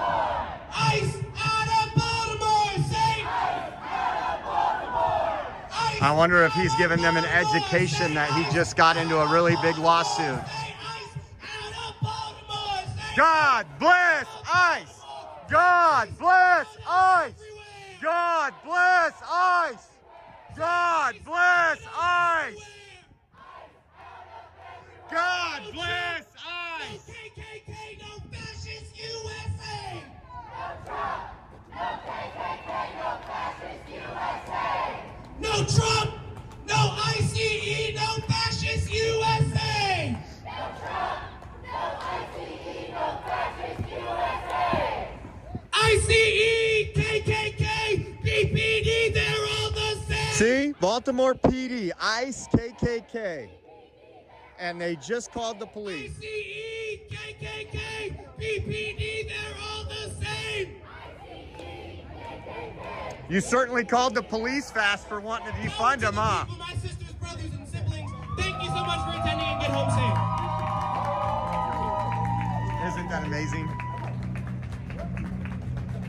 Isn't that amazing? We're gonna wait for the police still.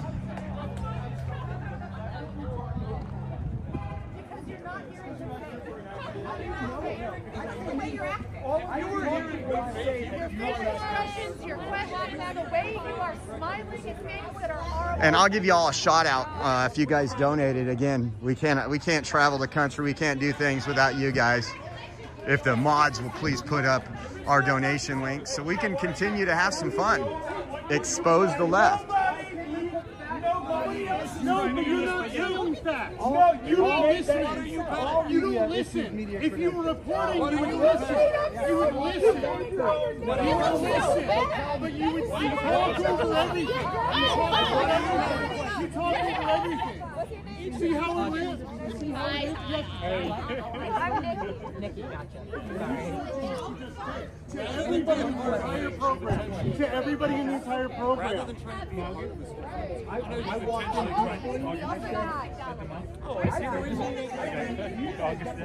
So again, they've been working with the leftist in there for what, 15 minutes now. They haven't talked to us at all. They're getting everything together like somehow something was wrong. All we did was film on public property. They thought they could have their little communist, anti-ICE, anti-America little forum here today.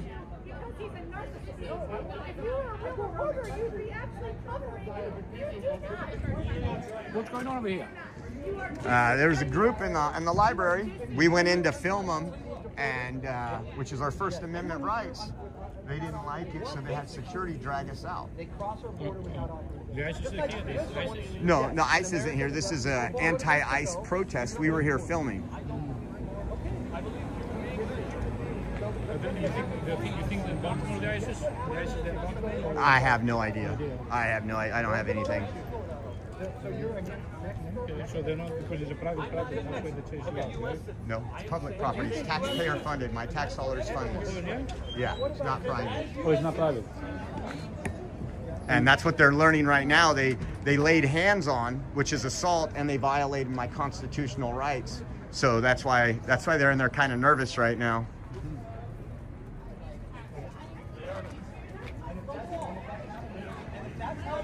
Wow. They only put on you, they only just put on you the hands on you, just on you? Or? Me and the other journalist over there. So I thought they were going to be walking out. I guess not.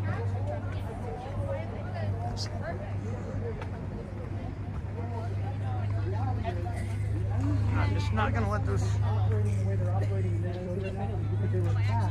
Like East Street, they were a job. Yes, do we go into the community? You are gaslighting yourself, sir. Yes, Reneegood trying to run over the officer. You think Reneegood tried to run over the 100%. Damn this fucking thing. Are you 100%? From 100%. Look like that. Do you believe in the Every Second other angle. No. I do. You do. believe in the That Second one Amendment? angle. Do you own firearms? 100%. Are you licensed to own firearms? Do you actually own firearms? I actually, yes, I do. Okay, so let's talk about something. Rules of engagement. Yeah. What's your social? At what point are you a Maryland resident? I'm not. My Social security? Okay, where are you from? 542-42-4841. Let's just say America. Because that shouldn't matter because we're all. Well, it does. Say it back now. Say it back now. That's my business. Well, actually, the Constitution does. I would say it's unconstitutional. Yes, it is at the state level. No infringement. Yes, but there are a lot of unconstitutional laws. And yet, what is the 10th Amendment? Okay, so where are you going with this? Where are you going with this? States' rights. Those not directly will be down to the states. Right, but the Constitution is very clear. Shall not be infringed. States regulate because they broke. firearms. It hasn't been adjudicated at the Supreme Court. Doesn't All of matter. it should be overturned. What is the you fact should of the be able to crime own. is?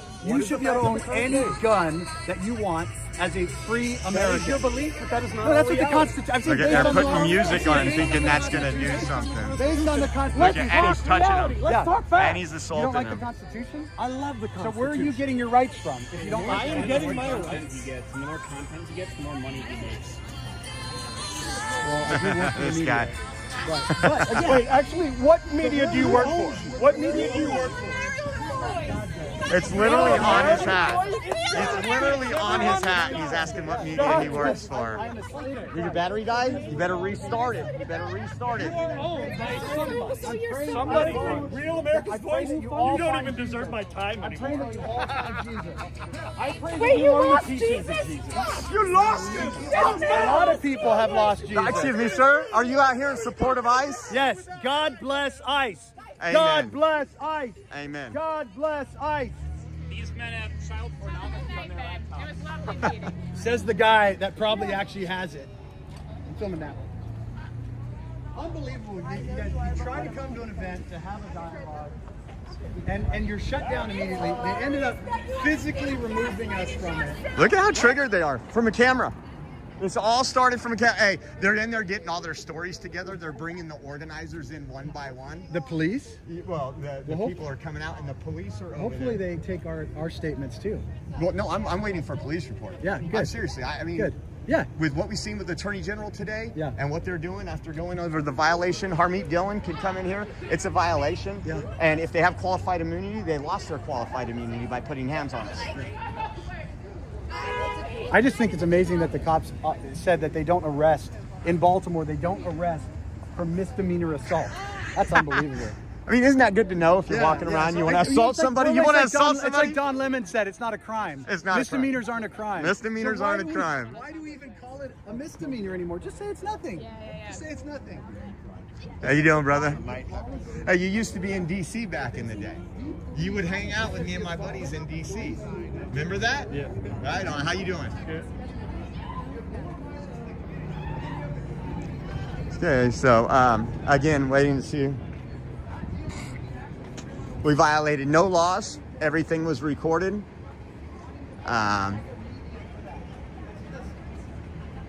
This guy right here was absolutely aggressive. He had no right to lay hands on me.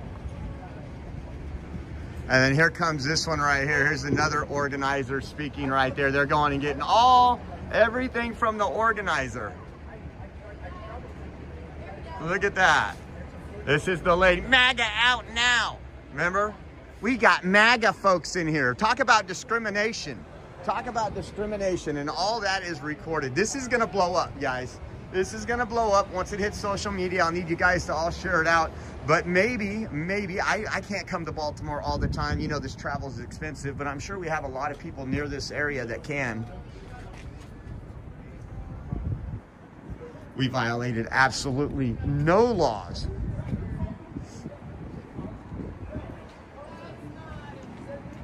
And that's why I asked him. I said, under threat of arrest. And he never said he would arrest me.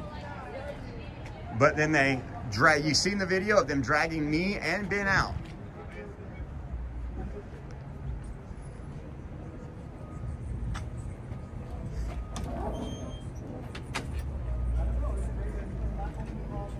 Look at all this, guys. Look at the left. The left loves the police.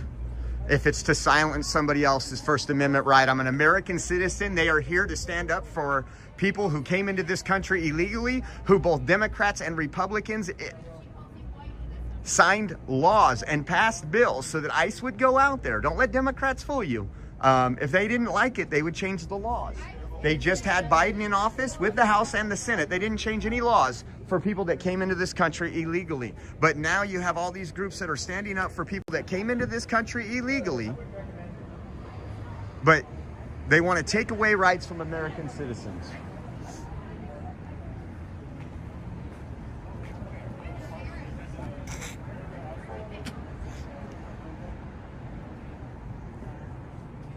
So you still have a small group out here. They're getting all loaded up. I told you guys there might be a surprise. You guys always got to follow. If you haven't followed the channel, we'll have more.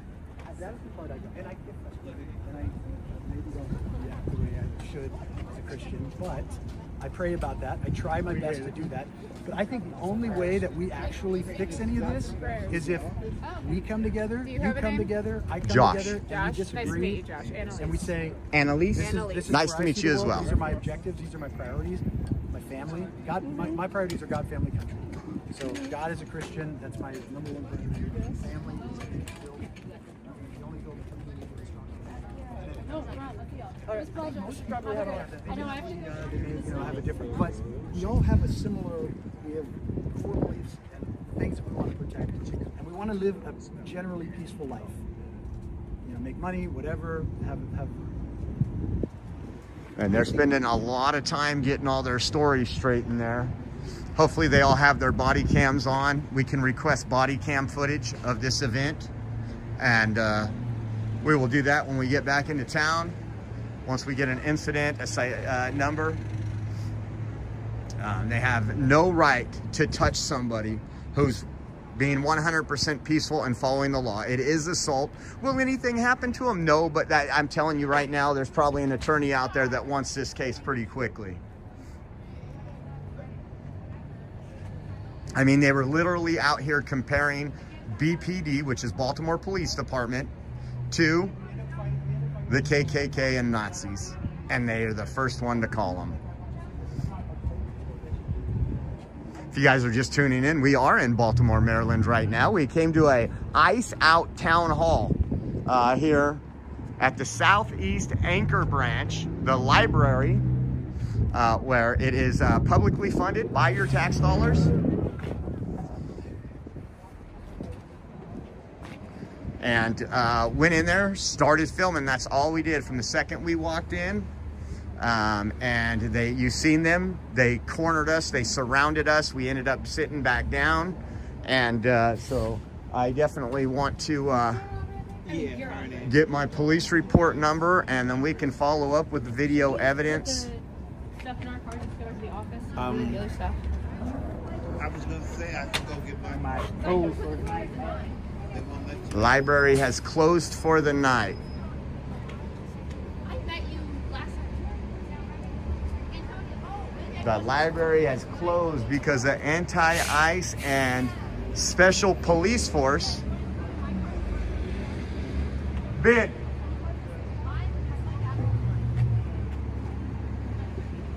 Okay, let me make sure this is right here. See, I think they're getting ready to come out here in a minute.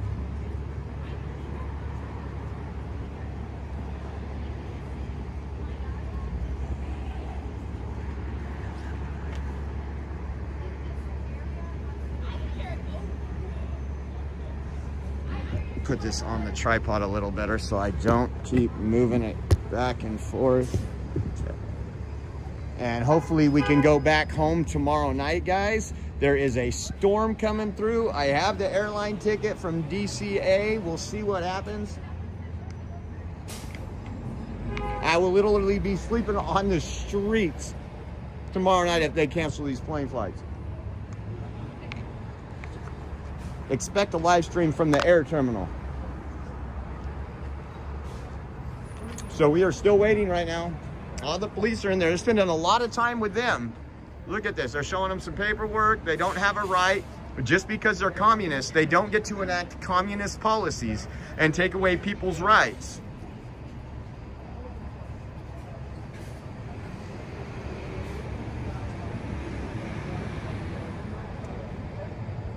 That was the person, that lady speaking now is the one that was saying we got MAGA in the room recording and said that we were going to get removed from the venue Again, the venue is a public library, folks. And I think this is why they're kind of worried right now. I really think the reason why this is taking so long, you could see Big Man's on his phone right now.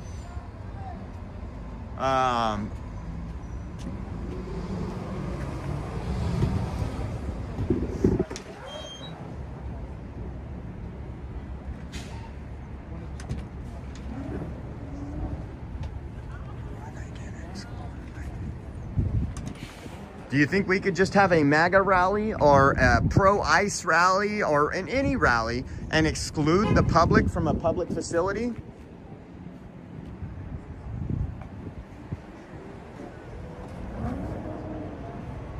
There comes some officers out. Let's see, I think. Again, if you notice, buddy-buddy with the leftist groups around here. The people that want to defund them. It's unfortunate. Pray for these officers' safety. Baltimore is not the most friendliest place. Excuse me, sir. Officer. Sir, Sergeant. Yes, sir. Am I going to get a police report number for the assault? So you can speak to the officer inside there. I didn't know anything about an assault. You can speak to that officer in there, and as soon as he comes out, and then he will get your information, okay? Appreciate you. No problem, sir. God bless you. God bless you. I said officer, he said sergeant. He speaks to, that's one thing that's frustrating. They are conditioned. He speaks to the people protesting and wanting him to lose his job better than he does to actual people that are out just exercising his First Amendment right. So that officer is now taken off. I guess the sergeants drive black cars here in Baltimore.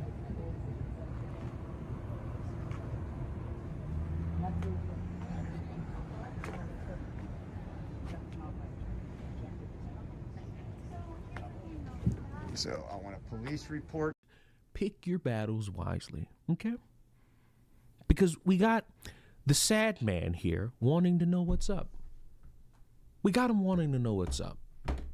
So why not just tell him what's up? Why not? Why not? Why not just tell him what's up? Maybe we could just find out what's up in a live setting, because some of y'all might know about that protest of them people that walked into that church and bothered all those people that was praying because the pastor was an ICE officer, an ICE agent, whatever you want to call it. And then they walked out like, yeah, we did it. But nothing really happened and they still deport Mexicans. Well, lo and behold, ever since then, a lot of people have been calling for all of those people to be arrested. And our resident here on the left is very upset that the woman on the right has been arrested. And let's see how he responds. They've just arrested Nikema Armstrong for our protest on Sunday. You know, my lawyers tell me they have no fucking case. This use of the FACE Act and the KKK Act is complete bullshit, but let's be... Excuse me? The face of the what? The face of the what? The FACE Act and the KKK Act is complete bullshit. Now, when I look at these two people, if anybody's supposed to be like arrested under a potential KKK act, I'm gonna lean more to that person on the left. But let's be honest, they don't fucking care. They don't believe in the rule of law. They're fascists. They're now going after fucking the Clintons for the Epstein files? What the fuck? By the way, great round of applause by the United States government. Round of applause. Got everybody to stop talking about the Epstein list. Round of applause. I'm gonna be honest with you. Satisfactory round of applause. Round of a fucking applause. I told y'all months ago. Man, the people that want to defund you are the ones you bow down to. Isn't that great?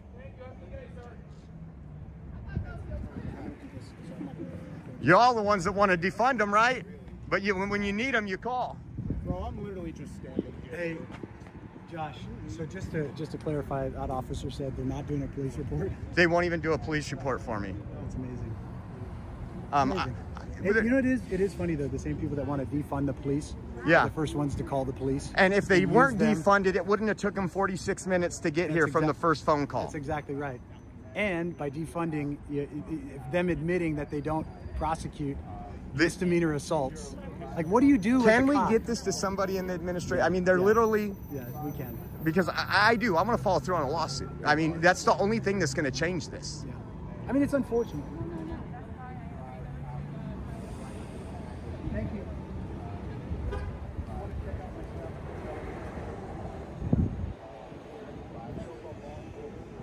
I'm going to go record again. And thank you for anybody that donates. Before I log off, I'll check my email.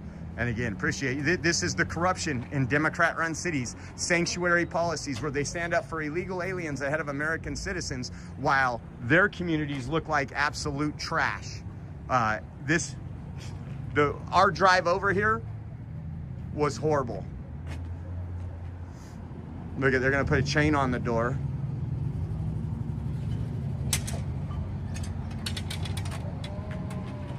Oh, they went out. They left. That's amazing. That's amazing. I guarantee if that was me that laid my hands on somebody. Okay, let me do something really quick, guys. I will be putting something together. I'm going to be really busy, but on that plane flight, I'm going to edit some video and get that. Let me see if anybody donated. I hope y'all appreciate it. Shelly, thank you. Renee, thank you. Sino, thank you. Let's see if we got, that was all on Cash App.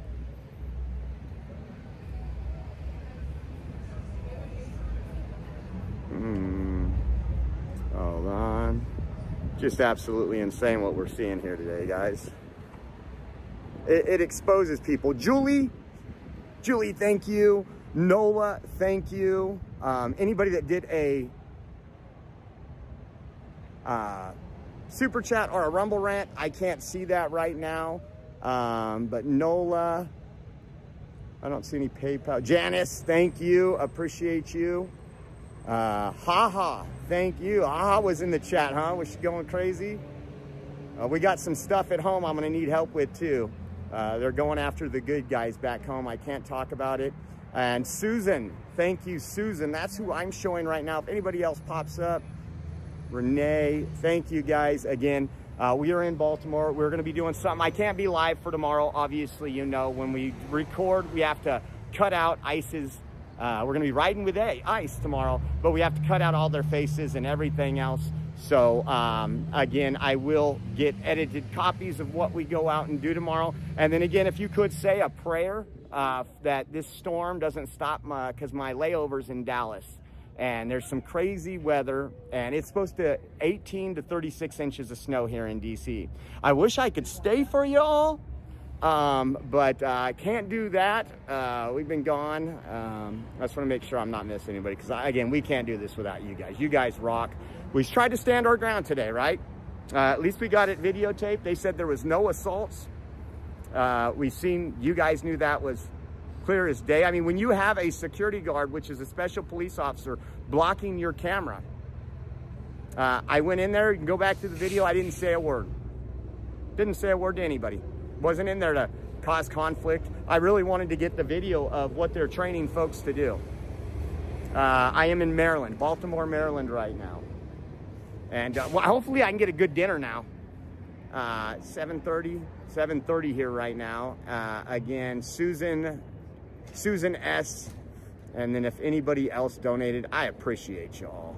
And hopefully you guys like this, exposing what's really going on. And not just that, the Baltimore Police Department. When you call and ask for a police report so that you can have the wheels of justice turning, I'm gonna do my best to hold them accountable, guys. I'm up against a giant machine. I'm a little guy, but we do have some connections. Maybe I can get something to Harmeet Dillon. And maybe, I mean, we were just with the Deputy Attorney General 3 days ago. There's an interview. Go to Real America's Voice News. We were at the SHOT Show in Vegas. Oh, and Karen, thank you, Karen, for the Venmo. I appreciate you. Thank you, guys. Again, blessings to all. We're going to hop in the car. We're going to go get something to eat out of this area. But just amazing that these people that, again, that maybe they're not all bad, But again, when you have a department that's that corrupt, that goes to bat for these people, when we have it on video, you heard him. I said, you're not going to give me a police report? I got all that on video. I'll be editing some stuff. And again, I want to put this up one last time really quick, just in case you all feeling generous, like that poor white man, we're going to help out that. I do look a little homeless. I do look a little homeless today. I got the scruff. But again, and shout out to Ben. We've been doing some excellent work today. Ran into Machado from Venezuela. We went to a great event where they honored Tom Holman. All those videos are getting edited right now. And then obviously came down here.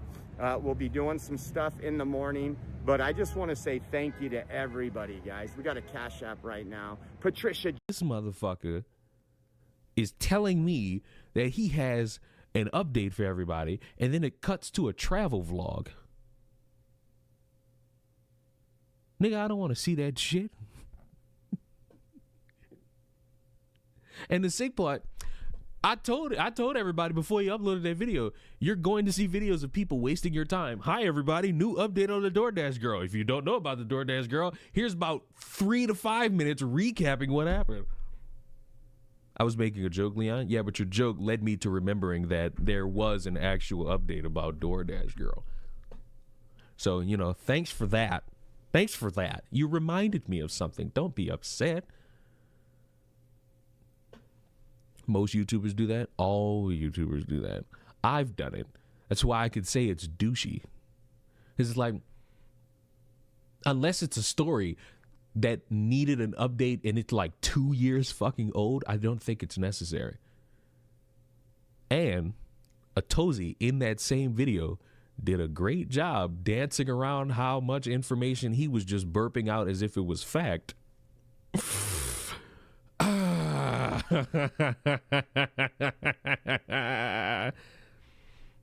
It's almost like trials take forever and YouTubers hate that they can't make a video a week about it.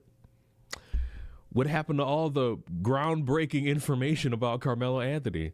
It's almost like I told y'all that you're not getting a significant update about Carmelo Anthony stabbing that white kid until I think June or July. Oops. But then you'll have motherfuckers be like, why come we haven't gotten an update about this? Well, if you'd listen, instead of just hoping that the outcome ends today,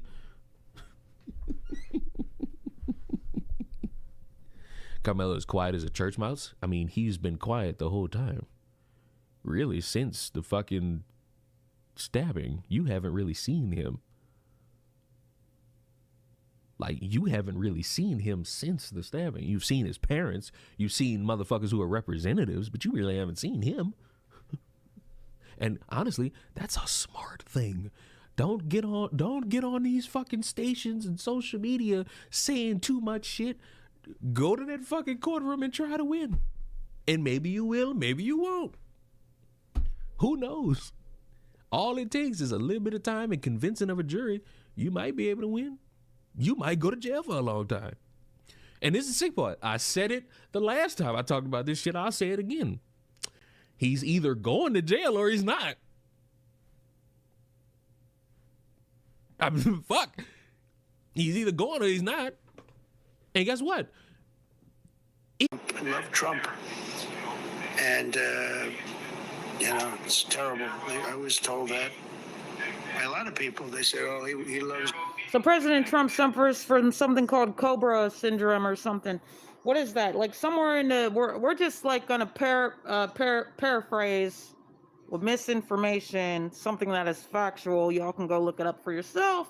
You'll see the misinformation, but you'll understand that the bottom line is true. Back in like the 14th century or something, the government was like, yo, we got a snake problem. Yo, bring us a cobra's head and we'll pay you. So the government paid people for like cobra heads or cobra tails. The people brought them all kinds of cobra tails. Then the people were like, we're poor. A side hustle is we're going to start breeding cobras. Then we're going to take them to the government and get money, right?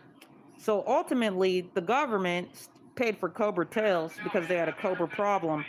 And then paying for the tails made the problem worse because then the people started breeding snakes, right? And then when the government is like, whoa, last week you brought me one snake tail and this week you brought me 5, they're like, what's going on?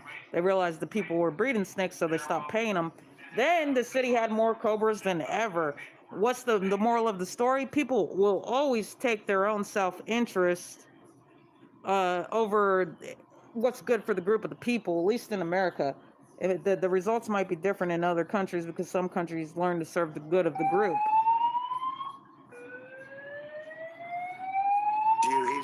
He was I hope he still feels that way. I don't know, it's a hard situation. But her father was a tremendous, and parents were tremendous.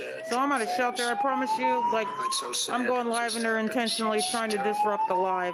They're intentionally, because earlier today they said, please don't make it about trans issues and please don't make it about illegal migrants, but it is about that, isn't it? When I bust my ass and pay taxes and I can't be served, but everyone else can, including illegal migrants who don't pay taxes. And then they do this random fire drill, which they've never done. But I'm going live, so they're trying to interrupt my stream. They can keep doing it. David Easterwood is a pastor here. He is also the director of the field office for ICE in St. Paul. So someone who claims to worship God, teaching people in this church about God, is out there overseeing ICE agents. Think about what we've experienced. The murder of Reneegood at the hands of ICE. A Venezuelan national shot by ICE.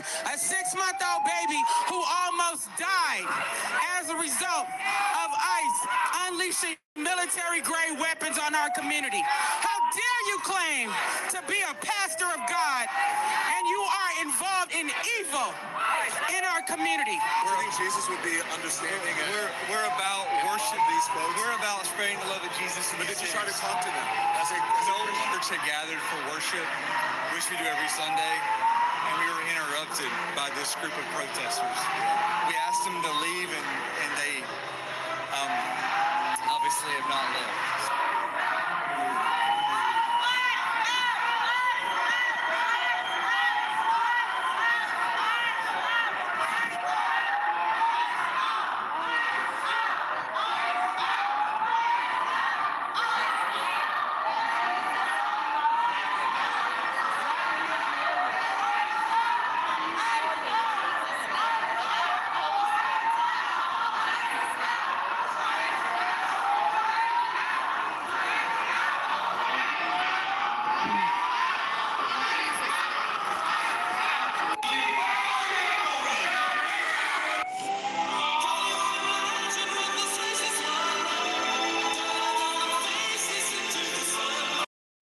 In reciprocal experiments, Ekman filmed the four's own expressions while they enacted emotions and showed these to Americans who also recognized them correctly at incredibly high rates.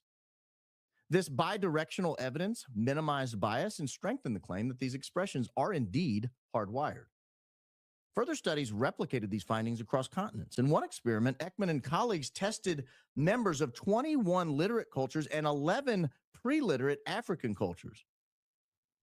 The findings were that 92 to 96% of people were able to identify happy faces uniformly. There were similar consistencies for disgust and contempt. Perhaps more remarkably, and this one shocked me when I was researching this, even blind people who have never in their life seen facial expressions, blind people spontaneously produce similar facial expressions. The obvious conclusion is that the facial expressions are innate. They are not learned. For instance, congenitally blind athletes at the Paralympics display the same victory smiles or defeat grimaces as their sighted companion Olympians. This points to a genetic component, perhaps, possibly linked to the limbic system and facial muscles controlled by cranial nerves. He identified 7 universal expressions: happiness, sadness, anger, fear, surprise, disgust, and contempt. These are triggered by the autonomic nervous system, ensuring rapid, automated responses. Neuroimaging supports this conclusion. Functional MRI scans show consistent activation when viewing these expressions across ethnic groups. However, Universality does not imply identical expressions in all contexts.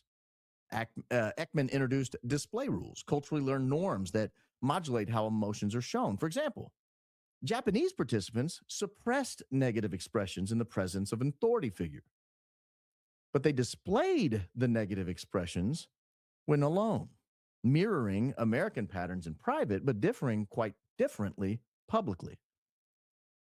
This reconciles apparent cultural differences with underlying universals. Anthropologists previously had argued expressions were culture-specific. Ekman's neurocultural theory explains observations as display rules in action, not contradictions. The implications of this are profound.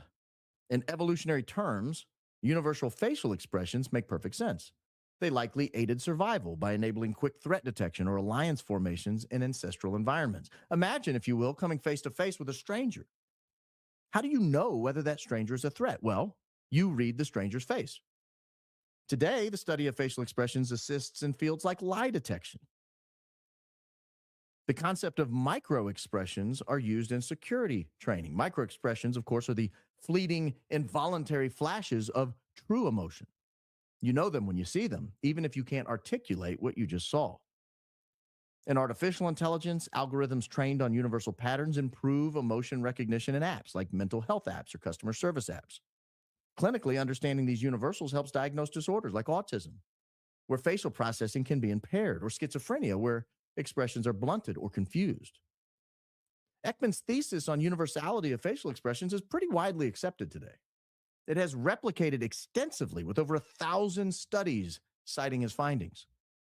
It's this repeatability and universality that gives credibility to the ability of large groups seemingly having the same warm or cold reaction to seeing someone in person or on camera. It could be a fleeting glance or a repeating expression. You know it when you see it, even if you can't explain it.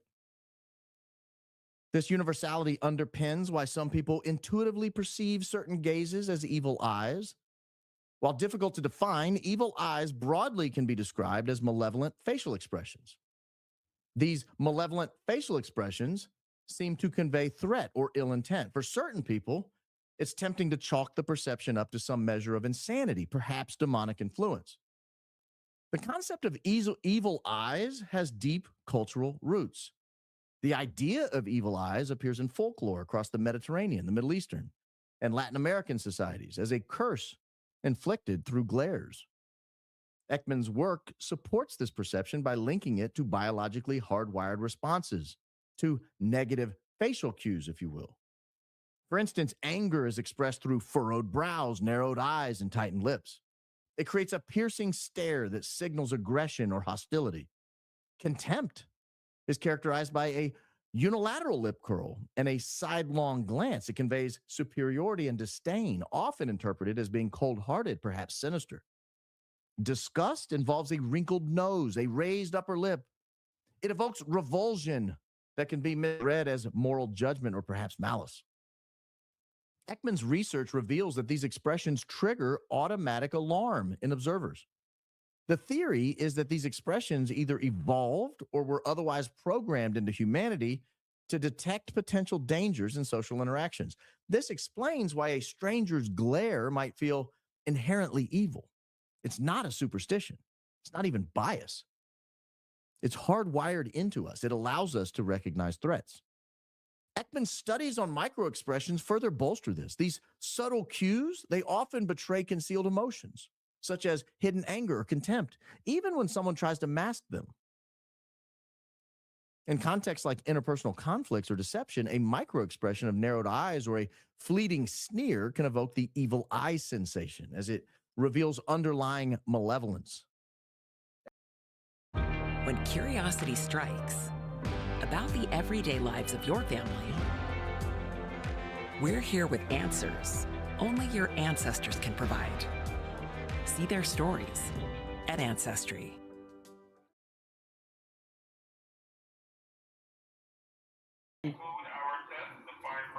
Society rejects them for a reason.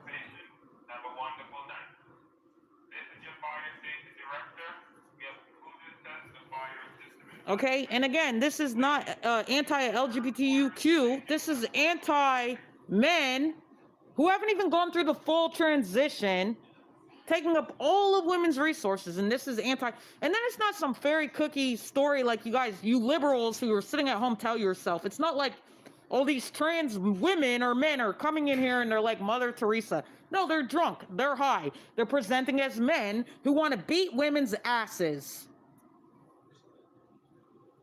But then when you say, hey, this trans man, woman, this man who wants to be a woman is a problem. Oh, don't say anything about the trans community.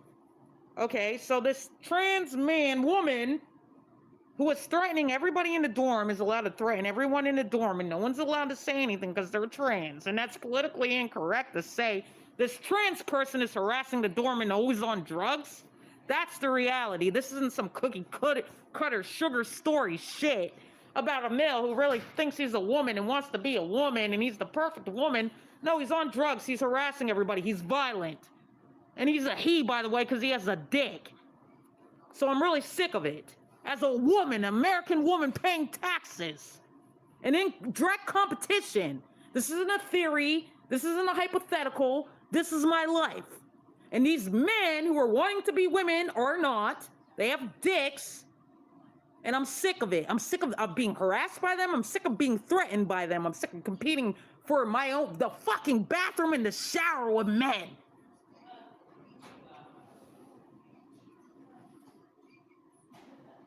So yeah, like as MAGA says, liberals can go suck a dick.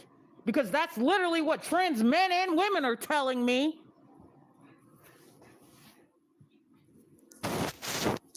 And I'm in the wrong, no.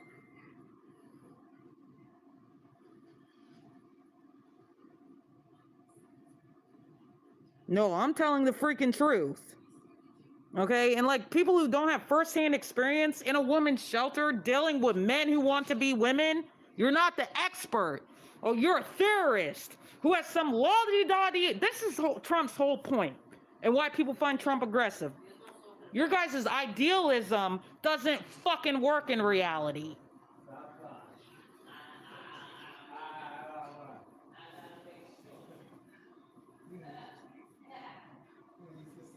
Men are men and women are women, which is why the president, and this is the first thing I agreed with the president on, and I have many things that I disagree on, but the first thing the president said that I agree on is restoring biological truth. And if we can't restore it, trans people still need their own fucking spaces, because here's the truth. Fucking women don't want to share a goddamn dormitory-style shelter bed with a big fucking horror next to them. They don't act like women. They act like fucking aggressive, confused men, women, he, she creatures who are on drugs. They're not like these, like, palatable people. They're not like these respectable people. No, they're on drugs. They're often prostituting themselves.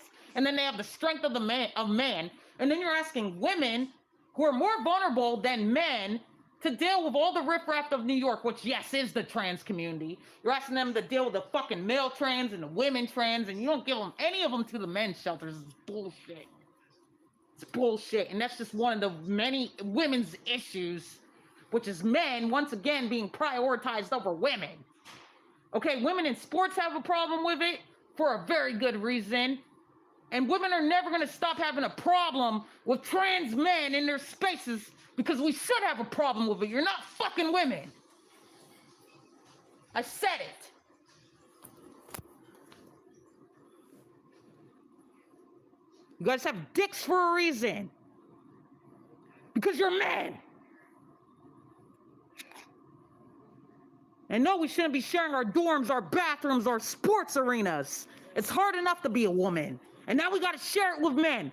Our accomplishments, our goals. That season fucking Caitlyn Jenner made Women of the Year. We should still be insulted by it. America is fucked up. America's the only country that would allow bullshit to constantly occur.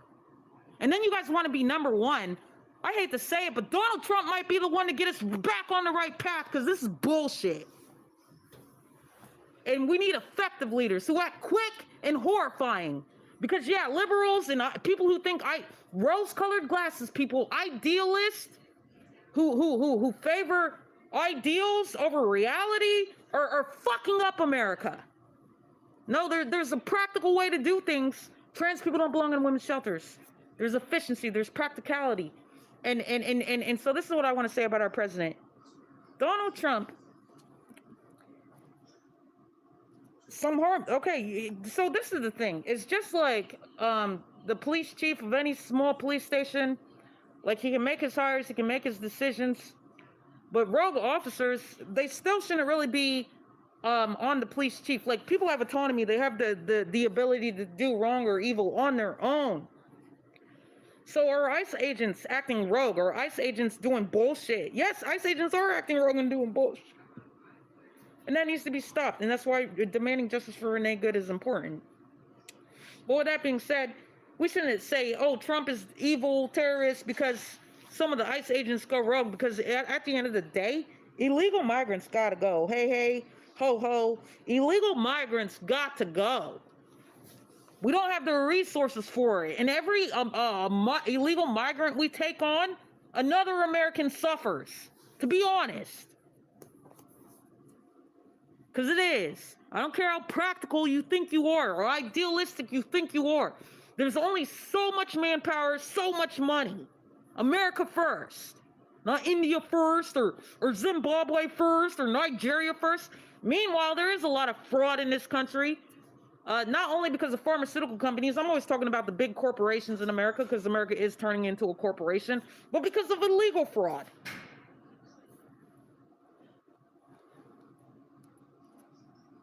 You know, as a woman, I'm being policed by fucking Nigerians, quite literally, and I'm tired of it. Go back to Nigeria.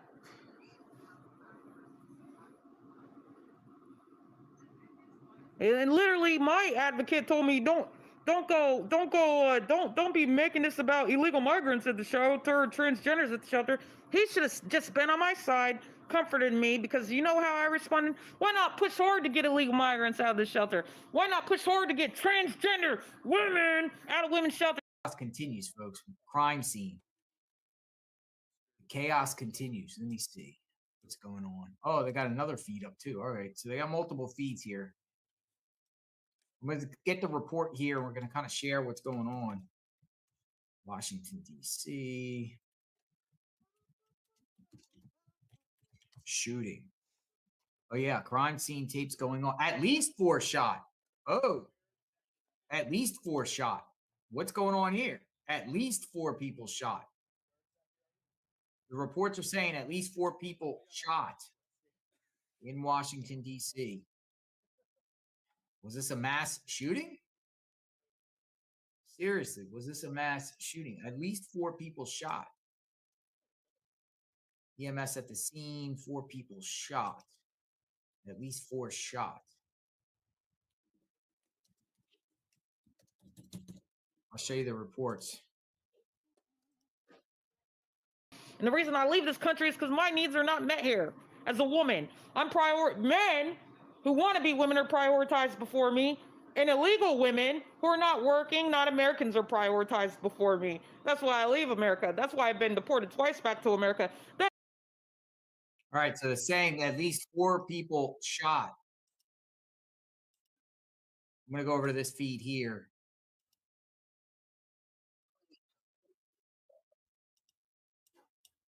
At least 4 people shot with the situation. So looks like we might have some sort of gang related, gang stuff. Gang related. I don't know, crazy stuff. I don't know. At least 4 people shot. Metropolitan. I'll turn the volume up as soon as they come to the microphone. They don't care about anything. That's partly why they want to destroy NATO, by the way. That's them. That's where it's coming from. We'll be back.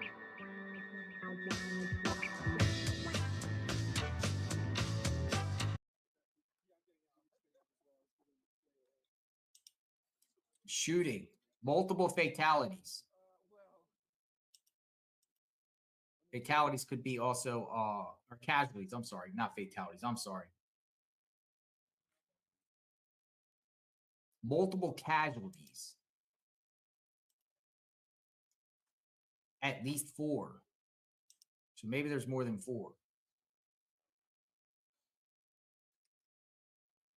Crazy stuff. All right, so we're going to continue to sit here and see what happened. I don't know what happened yet. We're going to see.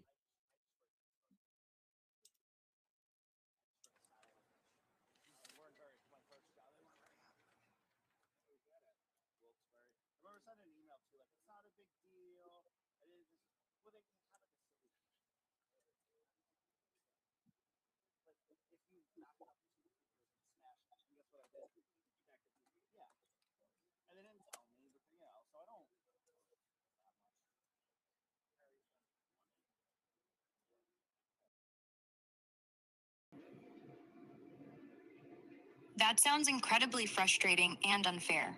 You're out there doing tough, essential work as an HHA, caring for vulnerable people, on weird hours probably, and you just need decent rest to stay sharp and safe. It's bullshit if the shelter's handing out private rooms or better accommodations to others based on claimed conditions while denying you something basic like quiet sleep because your reason is just work. On the trans part, yeah, Trump's executive order from day one in 2025 pushed hard to define everything by biological sex in federal stuff, including shelters. It led HUD to stop enforcing the old rules that required placing people by gender identity. So now, many women's shelters, especially federally funded ones, can, and some do, limit access to biological women only. That lines up with the biological truth thing he was talking about. Whether trans people should have totally separate shelters? A lot of folks argue yes, because women's shelters are meant to be safe spaces away from male bodies and potential trauma triggers, and separate ones could solve conflicts without forcing anyone out. In practice, there aren't many dedicated trans shelters because numbers are small and funding's tight, but the idea makes sense for fairness and safety on both sides. Hang in there.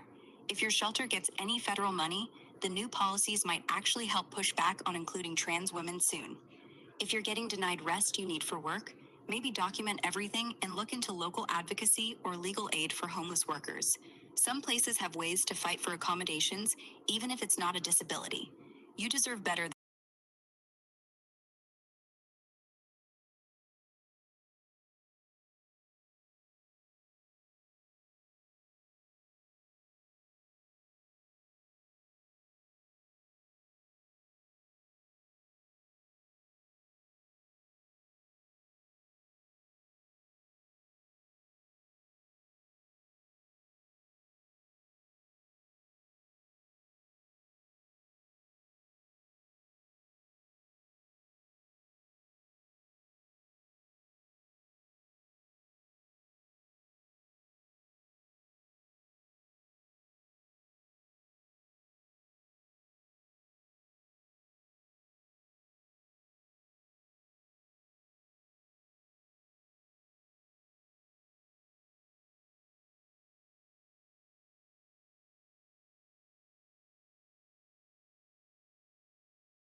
Committee will come to order.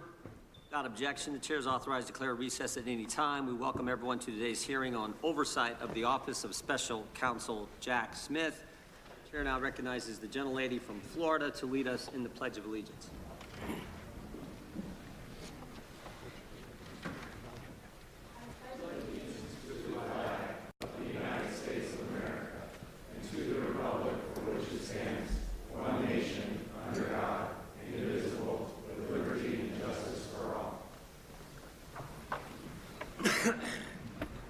We'll begin today's hearing with opening statements. The chair is now recognized for an opening statement. It was always about politics. And to get President Trump, they were willing to do just about anything. January 7th, 2023, Kevin McCarthy becomes Speaker of the House. 16 days later, Jack Smith issues a subpoena for his phone records. Phone records from 2 years prior for a 2-month time frame, Election Day 2020 to January 7th, 2021. Jack Smith and the Biden Justice Department get the phone records of the top Republican in government, the guy second in line to the president. They know who he called, who called him, when the call took place, and how long it lasted. You can pattern an individual's life. They know who the speaker talked to before big votes, who he talked to after big votes, when he calls his colleagues, when he calls his family. And to add insult to injury, they go to the judge with the subpoena for a gag order on the carrier. AT&T, don't tell your customer, the Speaker of the House, that you just gave his phone calls to Jack Smith and Joe Biden. And here's the kicker. They say to the court, we need this gag order because he's a flight risk. Someone might tamper with witnesses or with evidence. Are you kidding me? The Speaker of the House is going to run? They got my phone records for 2.5 years. Even the Democrats said this was wrong. But of course, we shouldn't be surprised. Democrats have been going after President Trump for 10 years, for a decade. And the country should never, ever forget what they did. Over the next few hours, we're going to hear a lot of yelling and screaming, I assume, from the other side. But we should never forget what took place, what they did to the guy we the people elected president twice. It all started in 2016 when they spied on his campaign. The Clinton campaign hired the law firm Perkins Coie, who hired the public relations firm Fusion GPS, who hired a foreigner, Christopher Steele, to put together the fake dossier. Bunch of garbage in that document, but that was used by Jim Comey's FBI. And we all know Jim Comey. He was the guy who just last year was strolling along the beach when the good Lord had the waves wash up on shore seashells in the formation of 8647. That guy took that dossier to the FISA court, lied to the court, and then spied on the other party's campaign. This, of course, led to the Mueller investigation, 2.5 years, 19 lawyers, 40 agents, $30 million to find nothing. No conspiracy, no coordination whatsoever. Then it was impeachment 1, the anonymous whistleblower. We couldn't even know who was bringing the charge against the guy they were trying to take it, the guy we elected, who they trying to kick out of office. We couldn't know. Secret hearings in the bunker, in the basement of the Capitol. Again, nothing. Then it was impeachment 2. No secret hearings here because they didn't have any hearings. It was the snap impeachment, and the Senate trial actually took place after President Trump wasn't in office. Then, of course, it was Alvin Bragg, who said before he got elected district attorney that there was no case here. Then he gets elected and changes his mind when the left starts pressuring him to go after President Trump. He hires Michael Colangelo, former Democrat National Committee consultant, and the number 3 guy at the Department of Justice.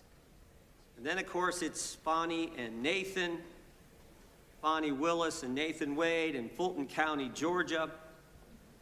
We actually deposed Mr. Wade, one of the most interesting depositions I've sat through.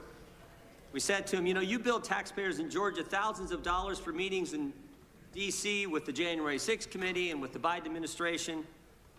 And we asked him some questions. Who'd you talk to, Mr. Wade? He couldn't remember. We said, where'd you meet? Did you meet the Capitol? Did you meet the White House? Where'd you meet? Couldn't remember that either. We said, were these meetings in person, on the phone, or did you have a Zoom meeting? Couldn't remember, couldn't remember, couldn't remember. We finally just asked him, did you really come to D.C. and meet people? He said, oh yeah, I came, and I billed the taxpayers. I know I came, just no idea who he talked to or what he did. And then there was the raid on President Trump's home, you know, where they searched Barron's room and the First Lady's closet. In our deposition with Stephen D'Antuono, head of the FBI Washington field office, he told us none of the normal process, none of the normal protocol was followed in the investigation. He said, first of all, the case was run out of D.C. Normally you run it out of the Miami field office. No, we're gonna run it out of D.C. He said he recommended, and the people in the FBI at the time in the Washington field office recommended they give the president notice before they do the search, or at least when they got there, before they start the search, call the president's lawyers, ask them to come there and meet them and conduct the search together. Again, the answer from Maine Justice was no. Which brings us back to Mr. Smith. On November 18th, 2022, 3 days after President Trump announces he's running for president, Attorney General Garland names Jack Smith special counsel. One of the first things Mr. Smith does is put on his team the very people responsible for the raid on President Trump's home. The very people. And then Jack Smith also puts on his team the people responsible for getting the phone records of dozens of members of Congress. People like Thomas Wyndham, who, when we deposed him, took the fifth 71 times, We've actually referred him to the Justice Department for obstructing our investigation. Jack Smith then gets a gag order in his investigation on President Trump from Judge Chutkan without filing a single affidavit with the court from a witness or a potential witness that they felt threatened by statements from the president. Stop and think about it. Jack Smith restricts the speech of the former president while he's a candidate for president. Thank goodness Mr. Smith was slapped down on appeal and the order was changed. In fact, just 2 weeks ago, the Washington Post editorial page, Jack Smith would have blown a hole in the First Amendment. I just want to read 2 sentences from this. Mr. Smith seemed unconcerned about interfering in the democratic process by seeking to muzzle a candidate for high office. 3 appellate judges, all nominated by Democrat presidents, ruled that Mr. Smith's proposed gag order infringed on President Trump's First Amendment rights. And of course they did. And this wasn't the only time Mr. Smith lost in court. In the classified documents case in Miami, Judge Cannon held that Mr. Smith was not permitted to be special counsel. Jack Smith was never properly appointed. In fact, he couldn't be properly appointed because he was never confirmed by the Senate for any position in the executive branch as the law requires. Here's what Judge Cannon stated. Quote, the special counsel's position effectively usurps that important legislative authority, transferring it to a head of department and in the process threatening the structural liberty inherent in the separation of powers. And of course, on July 1st, 2024, the United States Supreme Court ruled that President Trump had immunity for actions taken in his official capacity as the president. 1 month later, after this decision by the Supreme Court, Jack Smith files a superseding indictment on August 27, 2024. But Mr. Smith doesn't stop there. He does something unprecedented. On October 2nd, he files a motion with the court before President Trump's defense counsel has even responded to the indictment. Everyone knows the normal process is the government indicts, the defense responds with some motions, and then the government responds to the defense. But Mr. Smith skips the second step, and the brief that he files is 165 pages, almost 4 times the court limit. Even liberal Judge Chutkan, who's given Jack Smith everything he's asked for in the course of this investigation, even she called it atypical and irregular. Now, why would Jack Smith do that? Why would he abandon proper procedure? Why would he ignore court rules? Why would he do that? Because he's running out of time. There's an election around the corner. It's coming in 33 days, and he's got to get President Trump. He's got to stop President Trump from running, tie him up in court. He's got to get to trial, or at a minimum, insert an 165-page political document into the presidential campaign. It was always about politics. The good news is the American people saw through it. They saw through it. For so long, the left has controlled so much in this country. The left controlled big media, the left controlled big tech, the left controlled academia, Hollywood, certainly the Democrat Party, and I think all too much the federal bureaucracy. But the left doesn't control we the people. And in spite of the left and the weaponization efforts of Jim Comey, Alvin Bragg, Bonnie Willis, and Jack Smith, we the people saw through it all. And we elected President Trump twice. Before turning to the ranking member for his opening statement, I would just ask unanimous consent to enter into the record the Washington Post editorial, Jack Smith would have blown a hole in the First Amendment. With that, I yield to the gentleman from Maryland. Well, thank you kindly, Mr. Chairman. I want to start by recognizing the presence of 4 American heroes here today, 4 of the hundreds of officers who defended us on January 6, 2021, Michael Fanone, Aquilino Ganell, Daniel Hodges, and Harry Dunn. And I thank them for being here today. Mr. Smith, thank you for appearing before the American people. I'm glad that the committee has finally granted you the same chance to report your findings to the American people that every other special counsel investigating an American president has had. The good chairman started by saying it's all about the politics. Well, maybe for them, but for us, it's all about the rule of law and who's going to stand by the rule of law and who's going to oppose it. Now, Mr. Smith, you're one of America's great prosecutors. For nearly 3 decades, you worked for justice under both Republicans and Democrats. The Manhattan DA office, where you prosecuted sex crimes and domestic violence cases. The Eastern District of New York, where you prosecuted murderers, rapists, gangbangers, and other violent criminals. Leading the public integrity section at the Department of Justice, you brought prosecutions against corrupt public officials across the political spectrum. When you went to The Hague as chief prosecutor in the Kosovo trial, you prosecuted war crimes and crimes against humanity perpetrated against thousands of innocent victims. While others may have devoted their lives to corrupt self-enrichment, you have devoted your life to the rule of law and to public service. You've never been prosecuted for anything. You've never been convicted of anything. As far as I can tell, you've never even been the subject of a disciplinary proceeding over the course of your multi-decade career. But Donald Trump says you're a criminal and you belong in prison. He says you belong in prison, not because you did anything wrong, mind you, but because you did everything right. You pursued the facts, you followed the law, you stuck with extreme caution to every rule of professional responsibility. You had the audacity to do your job. Everybody here knows what you did wrong in Donald Trump's eyes and why he says you belong in prison. You found, and I quote from your sworn testimony before the committee, you found proof beyond a reasonable doubt that President Trump engaged in a criminal scheme to overturn the results of the 2020 election and to prevent the lawful transfer of power. When asked whether you believe the evidence was enough to obtain a criminal conviction against Donald Trump at trial, you had a one-word answer: yes.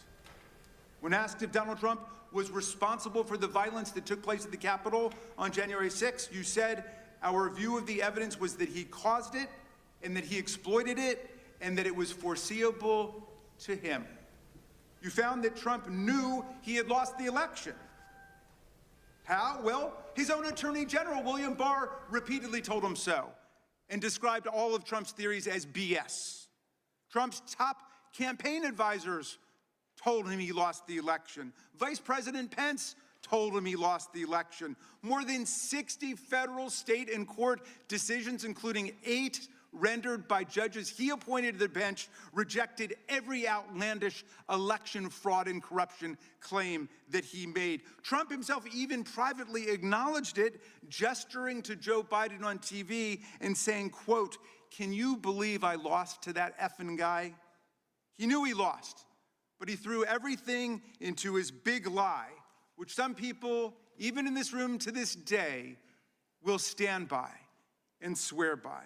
Well, when the big lie wasn't enough to convince officials like Georgia Secretary of State Brad Raffensperger, a Republican, to commit election fraud and just fine Trump 11,780 votes, when it wasn't enough to convince Trump's DOJ to, quote, just call the election corrupt and leave the rest to me and the House Republicans, when it wasn't enough to force Vice President Mike Pence to announce and then exercise lawless powers to reject Electoral College votes and use counterfeit slates to anoint Trump the winner, that's when Trump incited mass violence on January 6th. While more than 140 officers were being brutally assaulted by Trump's mob, while rioters beat them with flagpoles and sprayed them with chemical agents and crushed them in doorways, and while they chanted, "Hang Mike Pence," and chased the vice president out of the Capitol, Trump and his team worked the phones, calling not the National Guard, which was under the direct unilateral control of Donald Trump, but calling members of Congress, urging them to delay certification and to nullify the election results. Special Counsel Smith, You pursued the facts. You followed every applicable law, ethics rule, and DOJ regulation. Your decisions were reviewed by the Public Integrity Section. You acted based solely on the facts, the opposite of Donald Trump, who now has purported to take over the Department of Justice. He's in charge of the whole thing under his unitary executive theory, and he acts openly, purely based on political vendetta and motives of personal revenge, and he doesn't deny it. Our colleagues have complained about the special counsel's review of toll records, which are phone records like a phone bill, showing only the timing and duration of calls and containing no content, no substance whatsoever from the calls. But those records were lawfully subpoenaed because Donald Trump made those members of Congress relevant to the investigation. It was Trump who chose to call them to advance his criminal scheme. As you testified, Mr. Smith, if Donald Trump had chosen to call a number of Democratic senators, we would have gotten toll records for them too. I trust our colleagues get the point because America certainly gets the point. There is much Mr. Smith still can't talk about, though we know he badly wants to. His investigation developed what he calls powerful evidence that Trump stole documents containing our country's most sensitive secrets, hoarded them in the ballrooms and the bathrooms of his well-trafficked Mar-a-Lago social club. He showed them off to visitors, and then he obstructed a federal investigation by instructing his attorney to pluck out anything really bad before turning materials over to the FBI and having his staff delete incriminating security tape footage. But today we're not going to hear a lot about that because you are gagged by an absurd judicial order rendered faithfully by Trump's most servile and sycophantic appointee to the federal bench, Judge Eileen Cannon. This order not only blocks release of Volume 2 of your report, which is unprecedented, about the classified document scam, it also gags you from discussing the report or its contents with us, with America. And so we don't know what's in it, but it must be pretty devastating because Donald Trump is desperate to keep Mr. Smith or any other DOJ official for all time from ever releasing it to Congress and to the American people. Now, Mr. Smith, if any of our colleagues foolishly choose to attack you and vilify you today, and I know that's not going to happen from some serious prosecutors over there like Mr. Knott and Mr. Schmidt, who understand what federal prosecutors do and what the rule of law means. But if anybody decides to attack you personally, they will only be revealing their own ignorance of what prosecutors do and their own indifference to what the rule of law requires in America. They will only be stroking the wounded ego of a lawless, twice impeached, convicted felon president who not only unleashed a mob against Congress and his own vice president, but is now pardoned and released into our communities hundreds of extremists, insurrectionists, and cop-beating felons who have proceeded to commit dozens more crimes against the American people since they were pardoned.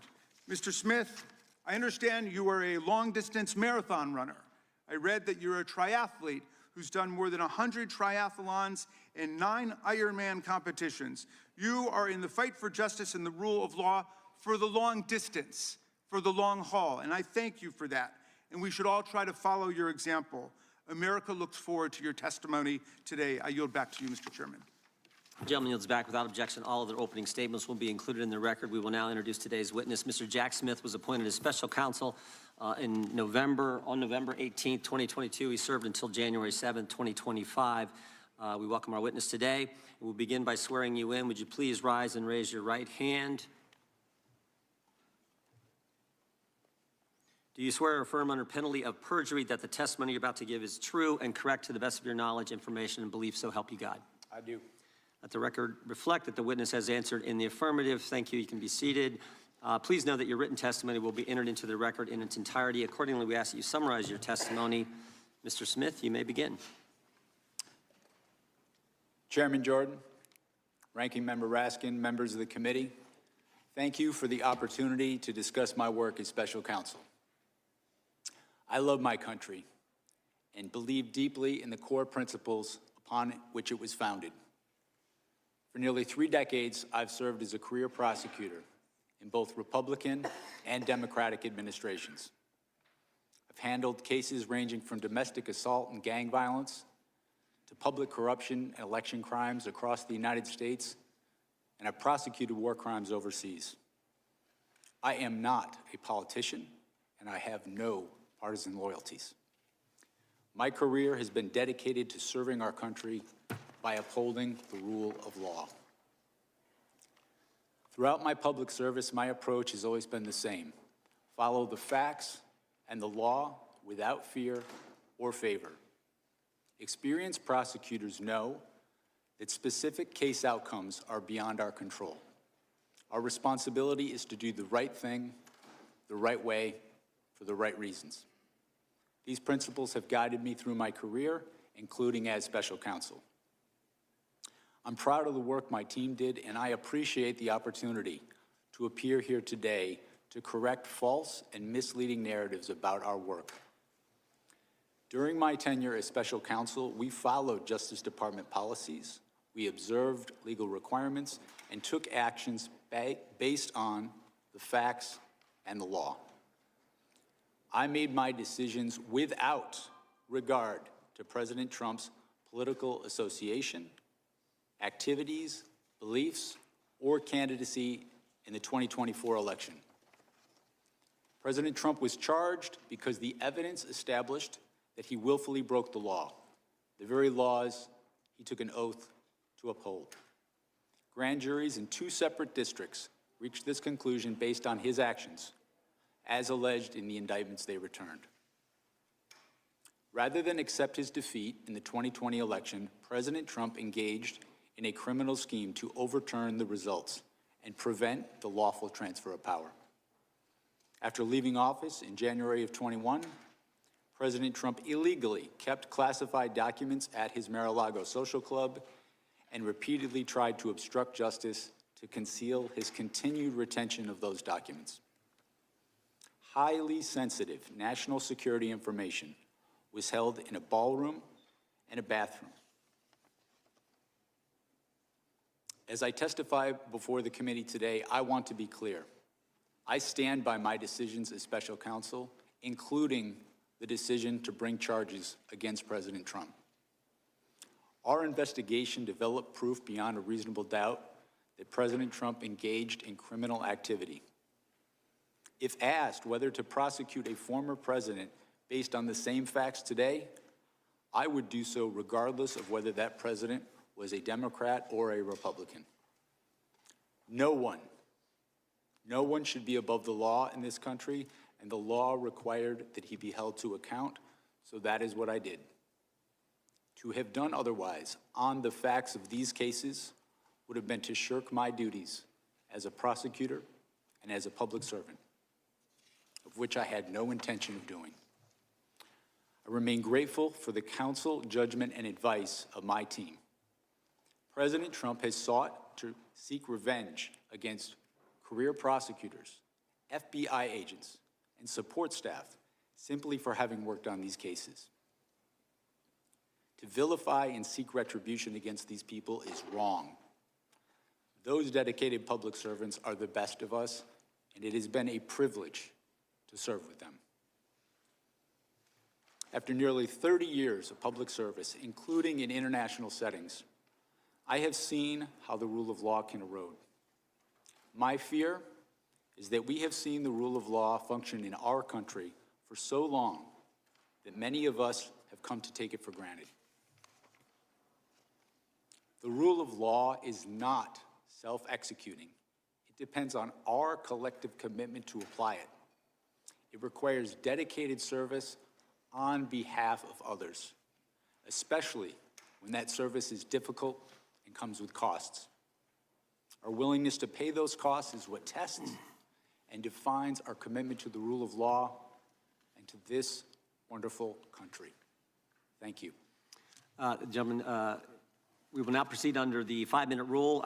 We have votes coming in any minute now, but I think we'll have time for 3 or 4 members to get their 5-minute questions in before the committee will take a recess to go vote. They are not going to close the vote until we get there. I know that much. So we will start with the gentleman from California. You're recognized for 5 minutes. Good morning, Mr. Smith. When Attorney General Garland appointed you, he cited the particularly sensitive matters at issue and extraordinary circumstances as the reason for appointing a special counsel. What did you take that to mean?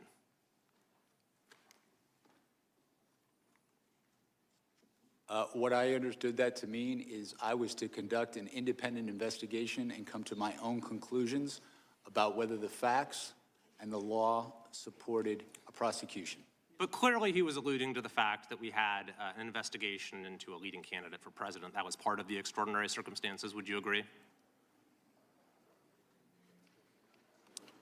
I will rely on his public statements about that. I understood my role as special counsel was governed by the regulations, which required me to make an independent decision on my own. So certainly you would agree it was important to approach the investigation with humility and restraint. Is that fair? Yes, and that's what I sought to do. I sought to And you thought you possessed those qualities. In fact, you testified at your deposition, quote, "I thought I was the right person for the job." Of course, some disagreed. Constitutional law professor Jonathan Turley, for example, has said, quote, "Jack Smith has a reputation for stretching criminal statutes beyond the breaking point." I assume you disagree with that statement by Professor Turley. I do disagree with that statement. I think my career speaks for itself. I have been. But that statement was also, and I'm sorry to have to interrupt, I just have a short amount of time. That statement was also echoed by the United States Supreme Court in a unanimous opinion in McDonald versus the United States, where the court overturned convictions that you had pursued against a former governor, criticizing your boundless interpretation of the federal criminal statute. At issue, that opinion was joined by Justices Ginsburg, Breyer, Sotomayor, and Kagan. So do you also disagree with that statement by those justices? I have conducted my career in a nonpartisan fashion. That particular case, the legal position that the department took, that wasn't my personal position. That was the position of the department. I see. So, Mr. Smith, I've had the opportunity during my time on this committee to review the work of two special counsels, John Durham, appointed during the Trump administration, and Robert Ure during the Biden administration. And in both cases, they seem to exhibit that humility and restraint that we talked about. But in reviewing in detail the way you conducted this investigation, I see a very different mode of operation. One that sought maximum litigation advantage at every turn, one that repeatedly circumvented constitutional limitations to the point that you had to be reined in again and again throughout the process. For example, shortly after you became special counsel, you issued a subpoena for the phone records of the Speaker of the House of Representatives over a 2-month period, along with for other senators and representatives, even though the public integrity section at DOJ cited litigation risk to doing this. What was that litigation risk? Looking for tax help? Now there are TurboTax experts right in your neighborhood. They get to know your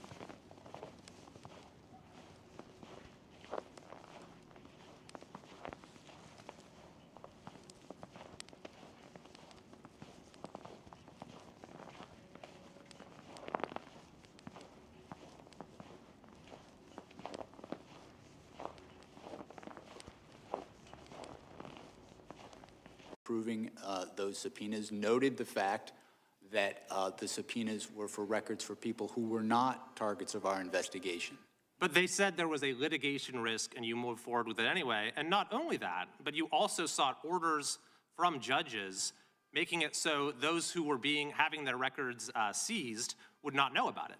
And you even didn't tell those judges that it was members of Congress whose records you were going after, in apparent contravention of a federal statute saying that a telephone provider for a Senate office shall not be barred from providing notice that the records had been requested. Now, if you sought to do that today, would you be able to get away with that, with asking the judges for a non-disclosure order without telling them these are members of Congress? When we secured these toll record subpoenas, it was done consistent with department policy. You're correct in that that policy has since changed. They changed the policy based upon the actions that you took. Similarly, you issued a gag order against President Trump that the D.C. Circuit Court of Appeals vacated as overbroad. Is that correct? Well, the D.C. Court of Appeals, in passing on that order, found that it was justified. They narrowed the order, but they confirmed that the phenomenon— They narrowed the order because it was overbroad.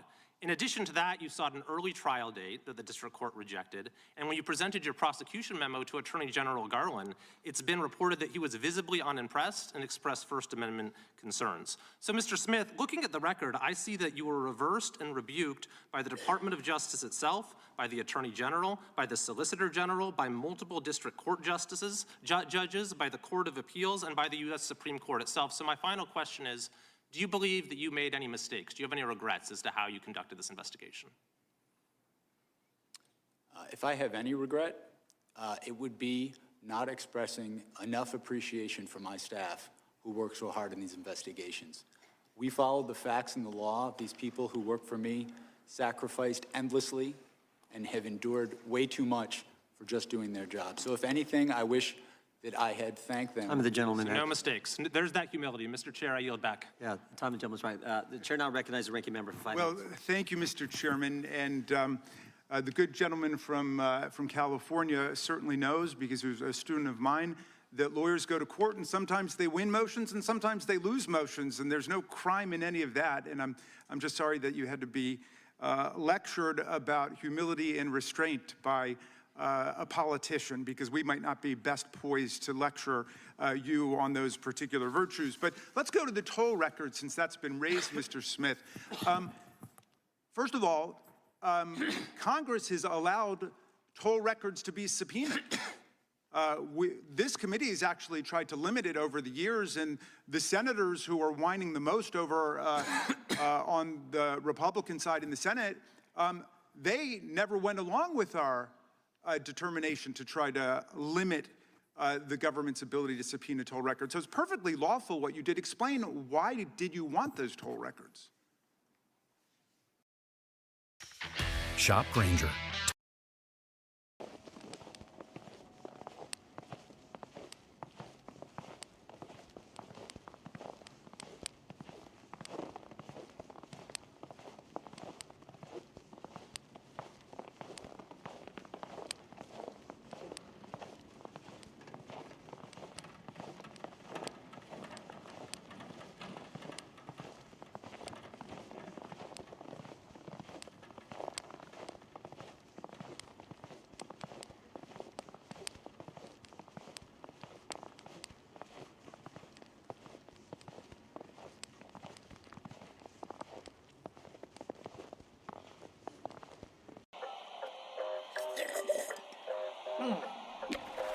You don't hear them talking about COVID. To be specific, COVID-19. That name gets further and further away from China, as opposed to calling it the Chinese virus. Come flu, the Chinese virus. Come flu, the Chinese virus. Don't you understand, you dumb son of a bitch? Calling it come flu, the Chinese virus. Testing is a double-edged sword. They test and they test. People don't know what's going on. We got tests, they got tests. You do testing, you're gonna find more cases. So I said to my people, slow the testing down. You know what? We got another one over here. The young man's 10 years old. He's got the sniffles. That's a case.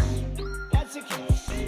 Thank you, China. Send us the plague. Come flu, the Chinese virus. Come flu, the Chinese virus. Don't you understand, you dumb son of a bitch? Calling it come flu, the Chinese virus. Despite the fact that we wanted to conduct a thorough investigation of the matters that was assigned to me, including attempts to interfere with the lawful transfer of power. The conspiracy that we were investigating, it was relevant to get toll records to understand the scope of that conspiracy, who they were seeking to coerce, who they were seeking to influence, who was seeking to help them. And that's normal investigative practice, right?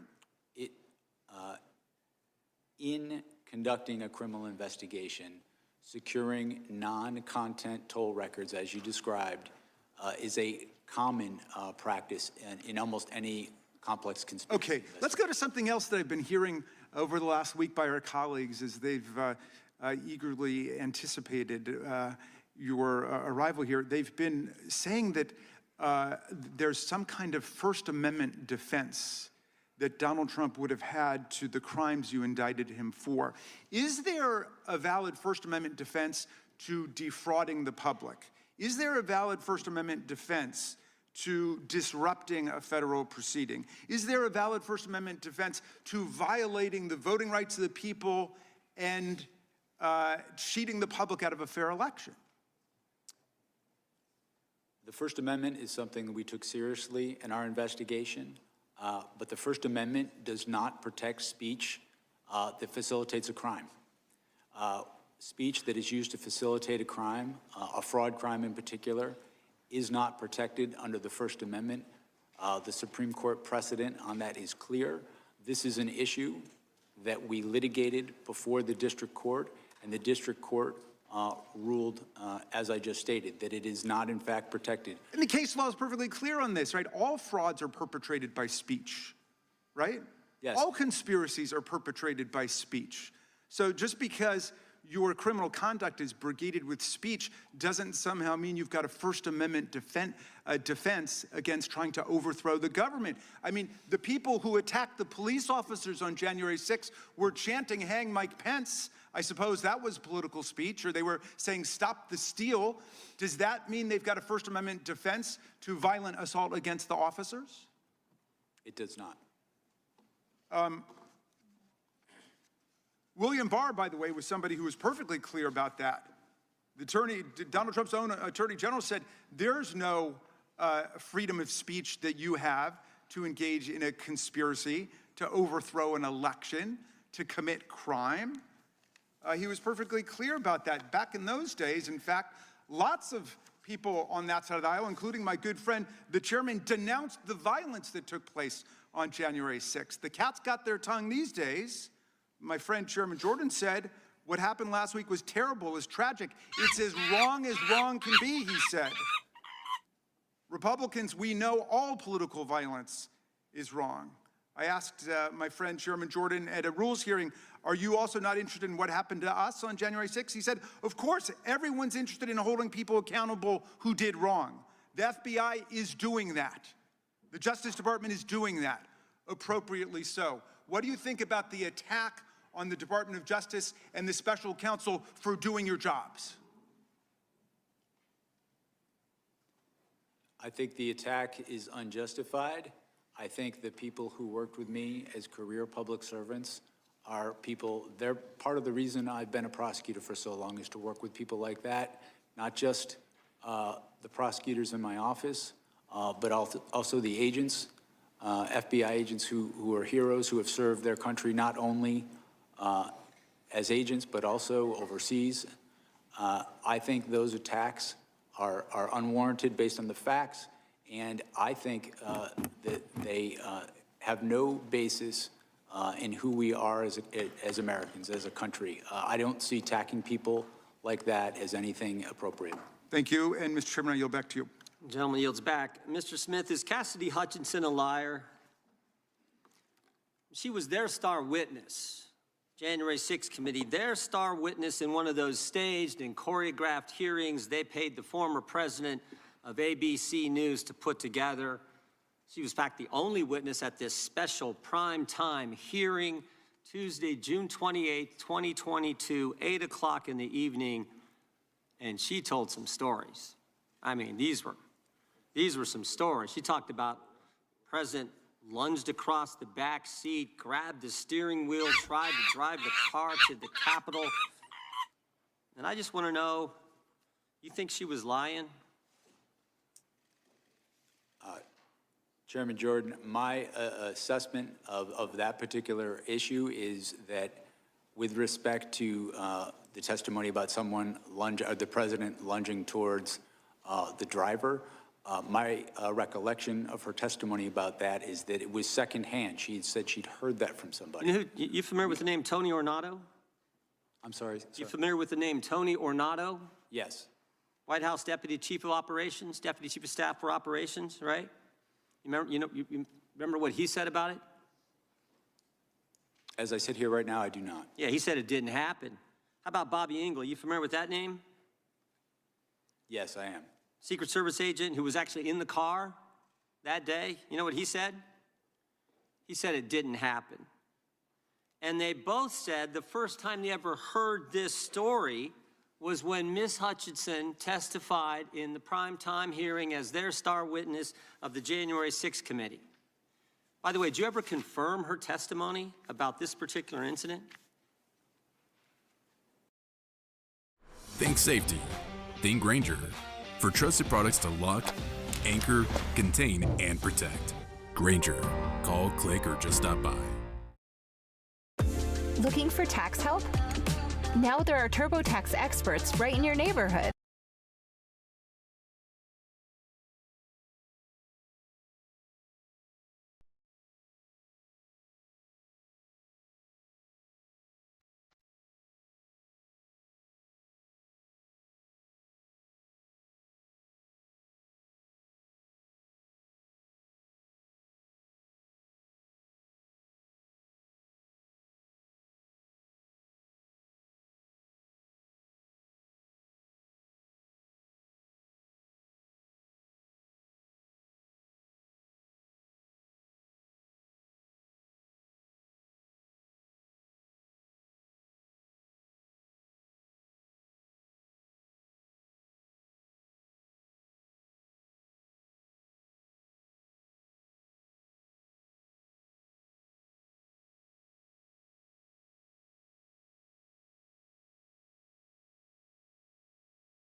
I did, and I was referring particularly to what we're talking about now. Yeah, and you also said Ms. Hutchinson and witness, we ask you, if you were a defense attorney, how would you handle cross-examining her if she was on the witness stand? And you said, if I were a defense attorney and Ms. Hutchinson were a witness, the first thing I would do was seek to preclude her testimony because it was hearsay. You remember saying all that? Yes, that's correct, sir. That's correct, right? Were you going to put her on the witness stand if you ever got to trial? We had not made final determinations as to who we were going to call as a witness. We had a You large... were still considering her? We had a large choice of witnesses in this case. Are you familiar with what Washington Post reporters Carol Leonnig and Aaron Davis said in their book? They did this book, 300-some pages book on chronicling the whole investigation of the Justice Department. And here's what they said on page 310. They said, Jack Smith had wondered whether some of Hutchinson's claims might be relied upon at trial. Still, at one point, Smith told the elections team he wasn't ready to give up on Hutchinson's account. Ultimately, how he fiercely disputed her accounts under oath. Prosecutors on your team told Smith they wouldn't want to use Hutchinson as a witness in court, and Smith agreed. Are Carol Leonnig and Aaron Davis, who wrote this, are they lying? My recollection is that I certainly had not made any... That's the point. That is the point. The fact that they used her in a primetime hearing and you won't rule out using her, or didn't rule out using her, putting her on the witness stand when everybody knows she wasn't telling the truth, that says it all. That's the degree the left and Democrats were willing to go to get President Trump. Putting on the witness stand it up. Everybody knows that. And you were willing to do it. By the way, you know how many times Cassidy Hutchinson was mentioned in their report, the January 6th report? Any idea, Mr. Smith? I do not. 185 times. Someone that the whole country knows wasn't telling the truth, and you were still considering putting her on the witness stand because you had to get President Trump. And everybody can see that. We better take a recess for votes. We will resume as soon as votes are over. Back here 10 minutes after. Mr. Smith, you guys can go back to the room that you were in.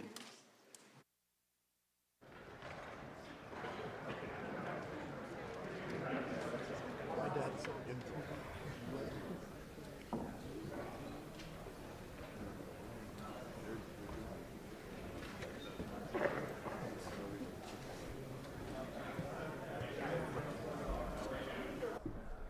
You've been watching our live coverage of former special counsel Jack Smith testifying on his investigations and prosecutions of President Trump before the House Judiciary Committee. The panel is now taking a break as members are heading to the floor to cast their votes.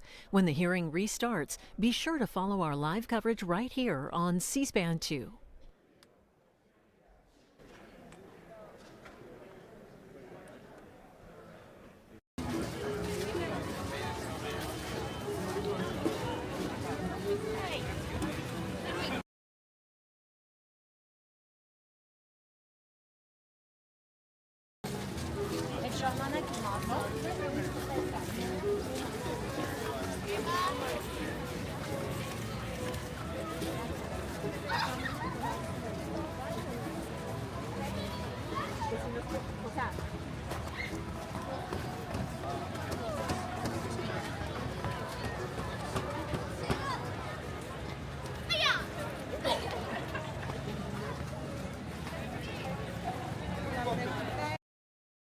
However you book your flight, first check Kayak to compare hundreds of travel sites. Then, do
his mind when the left starts pressuring him to go after President Trump.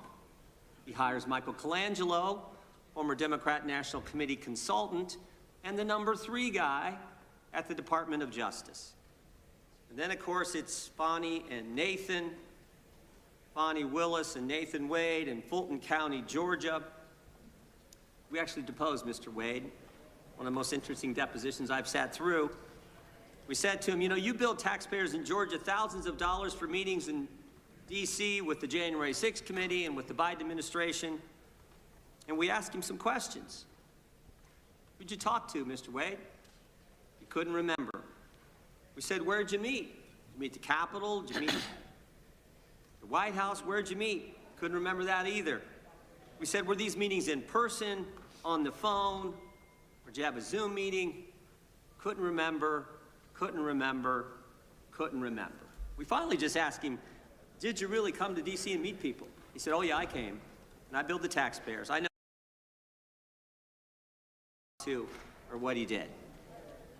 And then there was the raid on President Trump's home, you know, where they searched Barron's room and the First Lady's closet.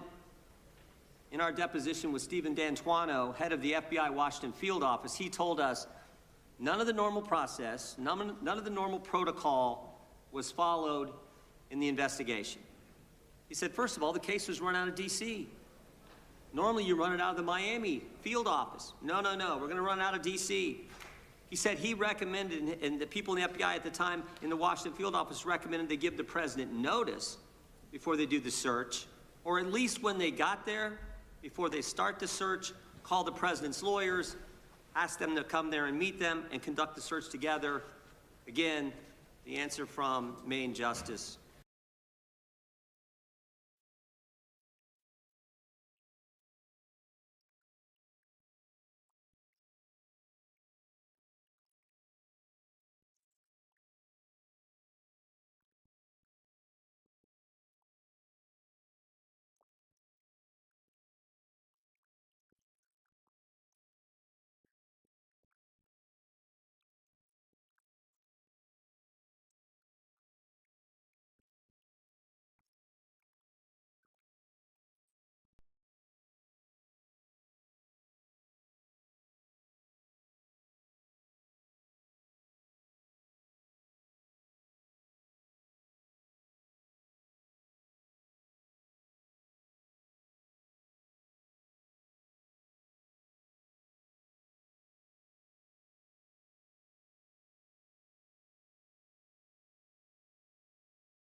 People like Thomas Wyndham, who, when we deposed him, took the fifth 71 times.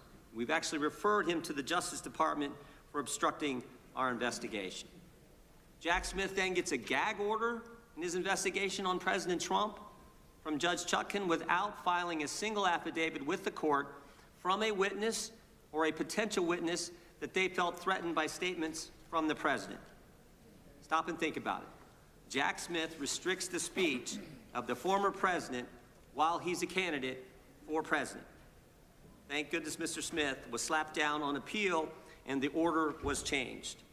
In fact, just 2 weeks ago, the Washington Post editorial page, Jack Smith would have blown a hole in the First Amendment. I just want to read 2 sentences from this. Mr. Smith seemed unconcerned about interfering in the democratic process by seeking to muzzle a candidate for high office. 3 appellate judges, all nominated by Democrat presidents, ruled that Mr. Smith's proposed gag order infringed on President Trump's First Amendment rights. And of course they did. And this wasn't the only time Mr. Smith lost in court. In the classified documents case in Miami, Judge Cannon held that Mr. Smith was not permitted to be special counsel. Jack Smith was never properly appointed. In fact, he couldn't be properly appointed because he was never confirmed by the Senate for any position in the executive branch as the law requires. Here's what Judge Cannon stated. Quote, the special counsel's position effectively usurps that important legislative authority, transferring it to a head of department, and in the process threatening the structural liberty inherent in the separation of powers. And of course, on July 1st, 2024, the United States Supreme Court ruled that President Trump had immunity for actions taken in his official capacity as the president. 1 month later, after this decision by the Supreme Court, Jack Smith files a superseding indictment on August 27, 2024. But Mr. Smith doesn't stop there. He does something unprecedented.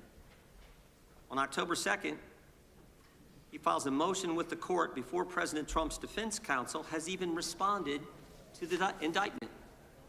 Everyone knows the normal process is the government indicts, the defense responds with some motions, and then the government responds to the defense. But Mr. Smith skips the second step, and the brief that he files is 165 pages, almost 4 times the court limit. Even liberal Judge Chutkan, who's given Jack Smith everything he's asked for in the course of this investigation, even she called it atypical and irregular. Now, why would Jack Smith do that? Why would he abandon proper procedure? Why would he ignore court rules? Why would he do that? Because he's running out of time. There's an election around the corner. It's coming in 33 days, and he's got to get President Trump. He's got to stop President Trump from running, tie him up in court. He's got to get to trial, or at a minimum,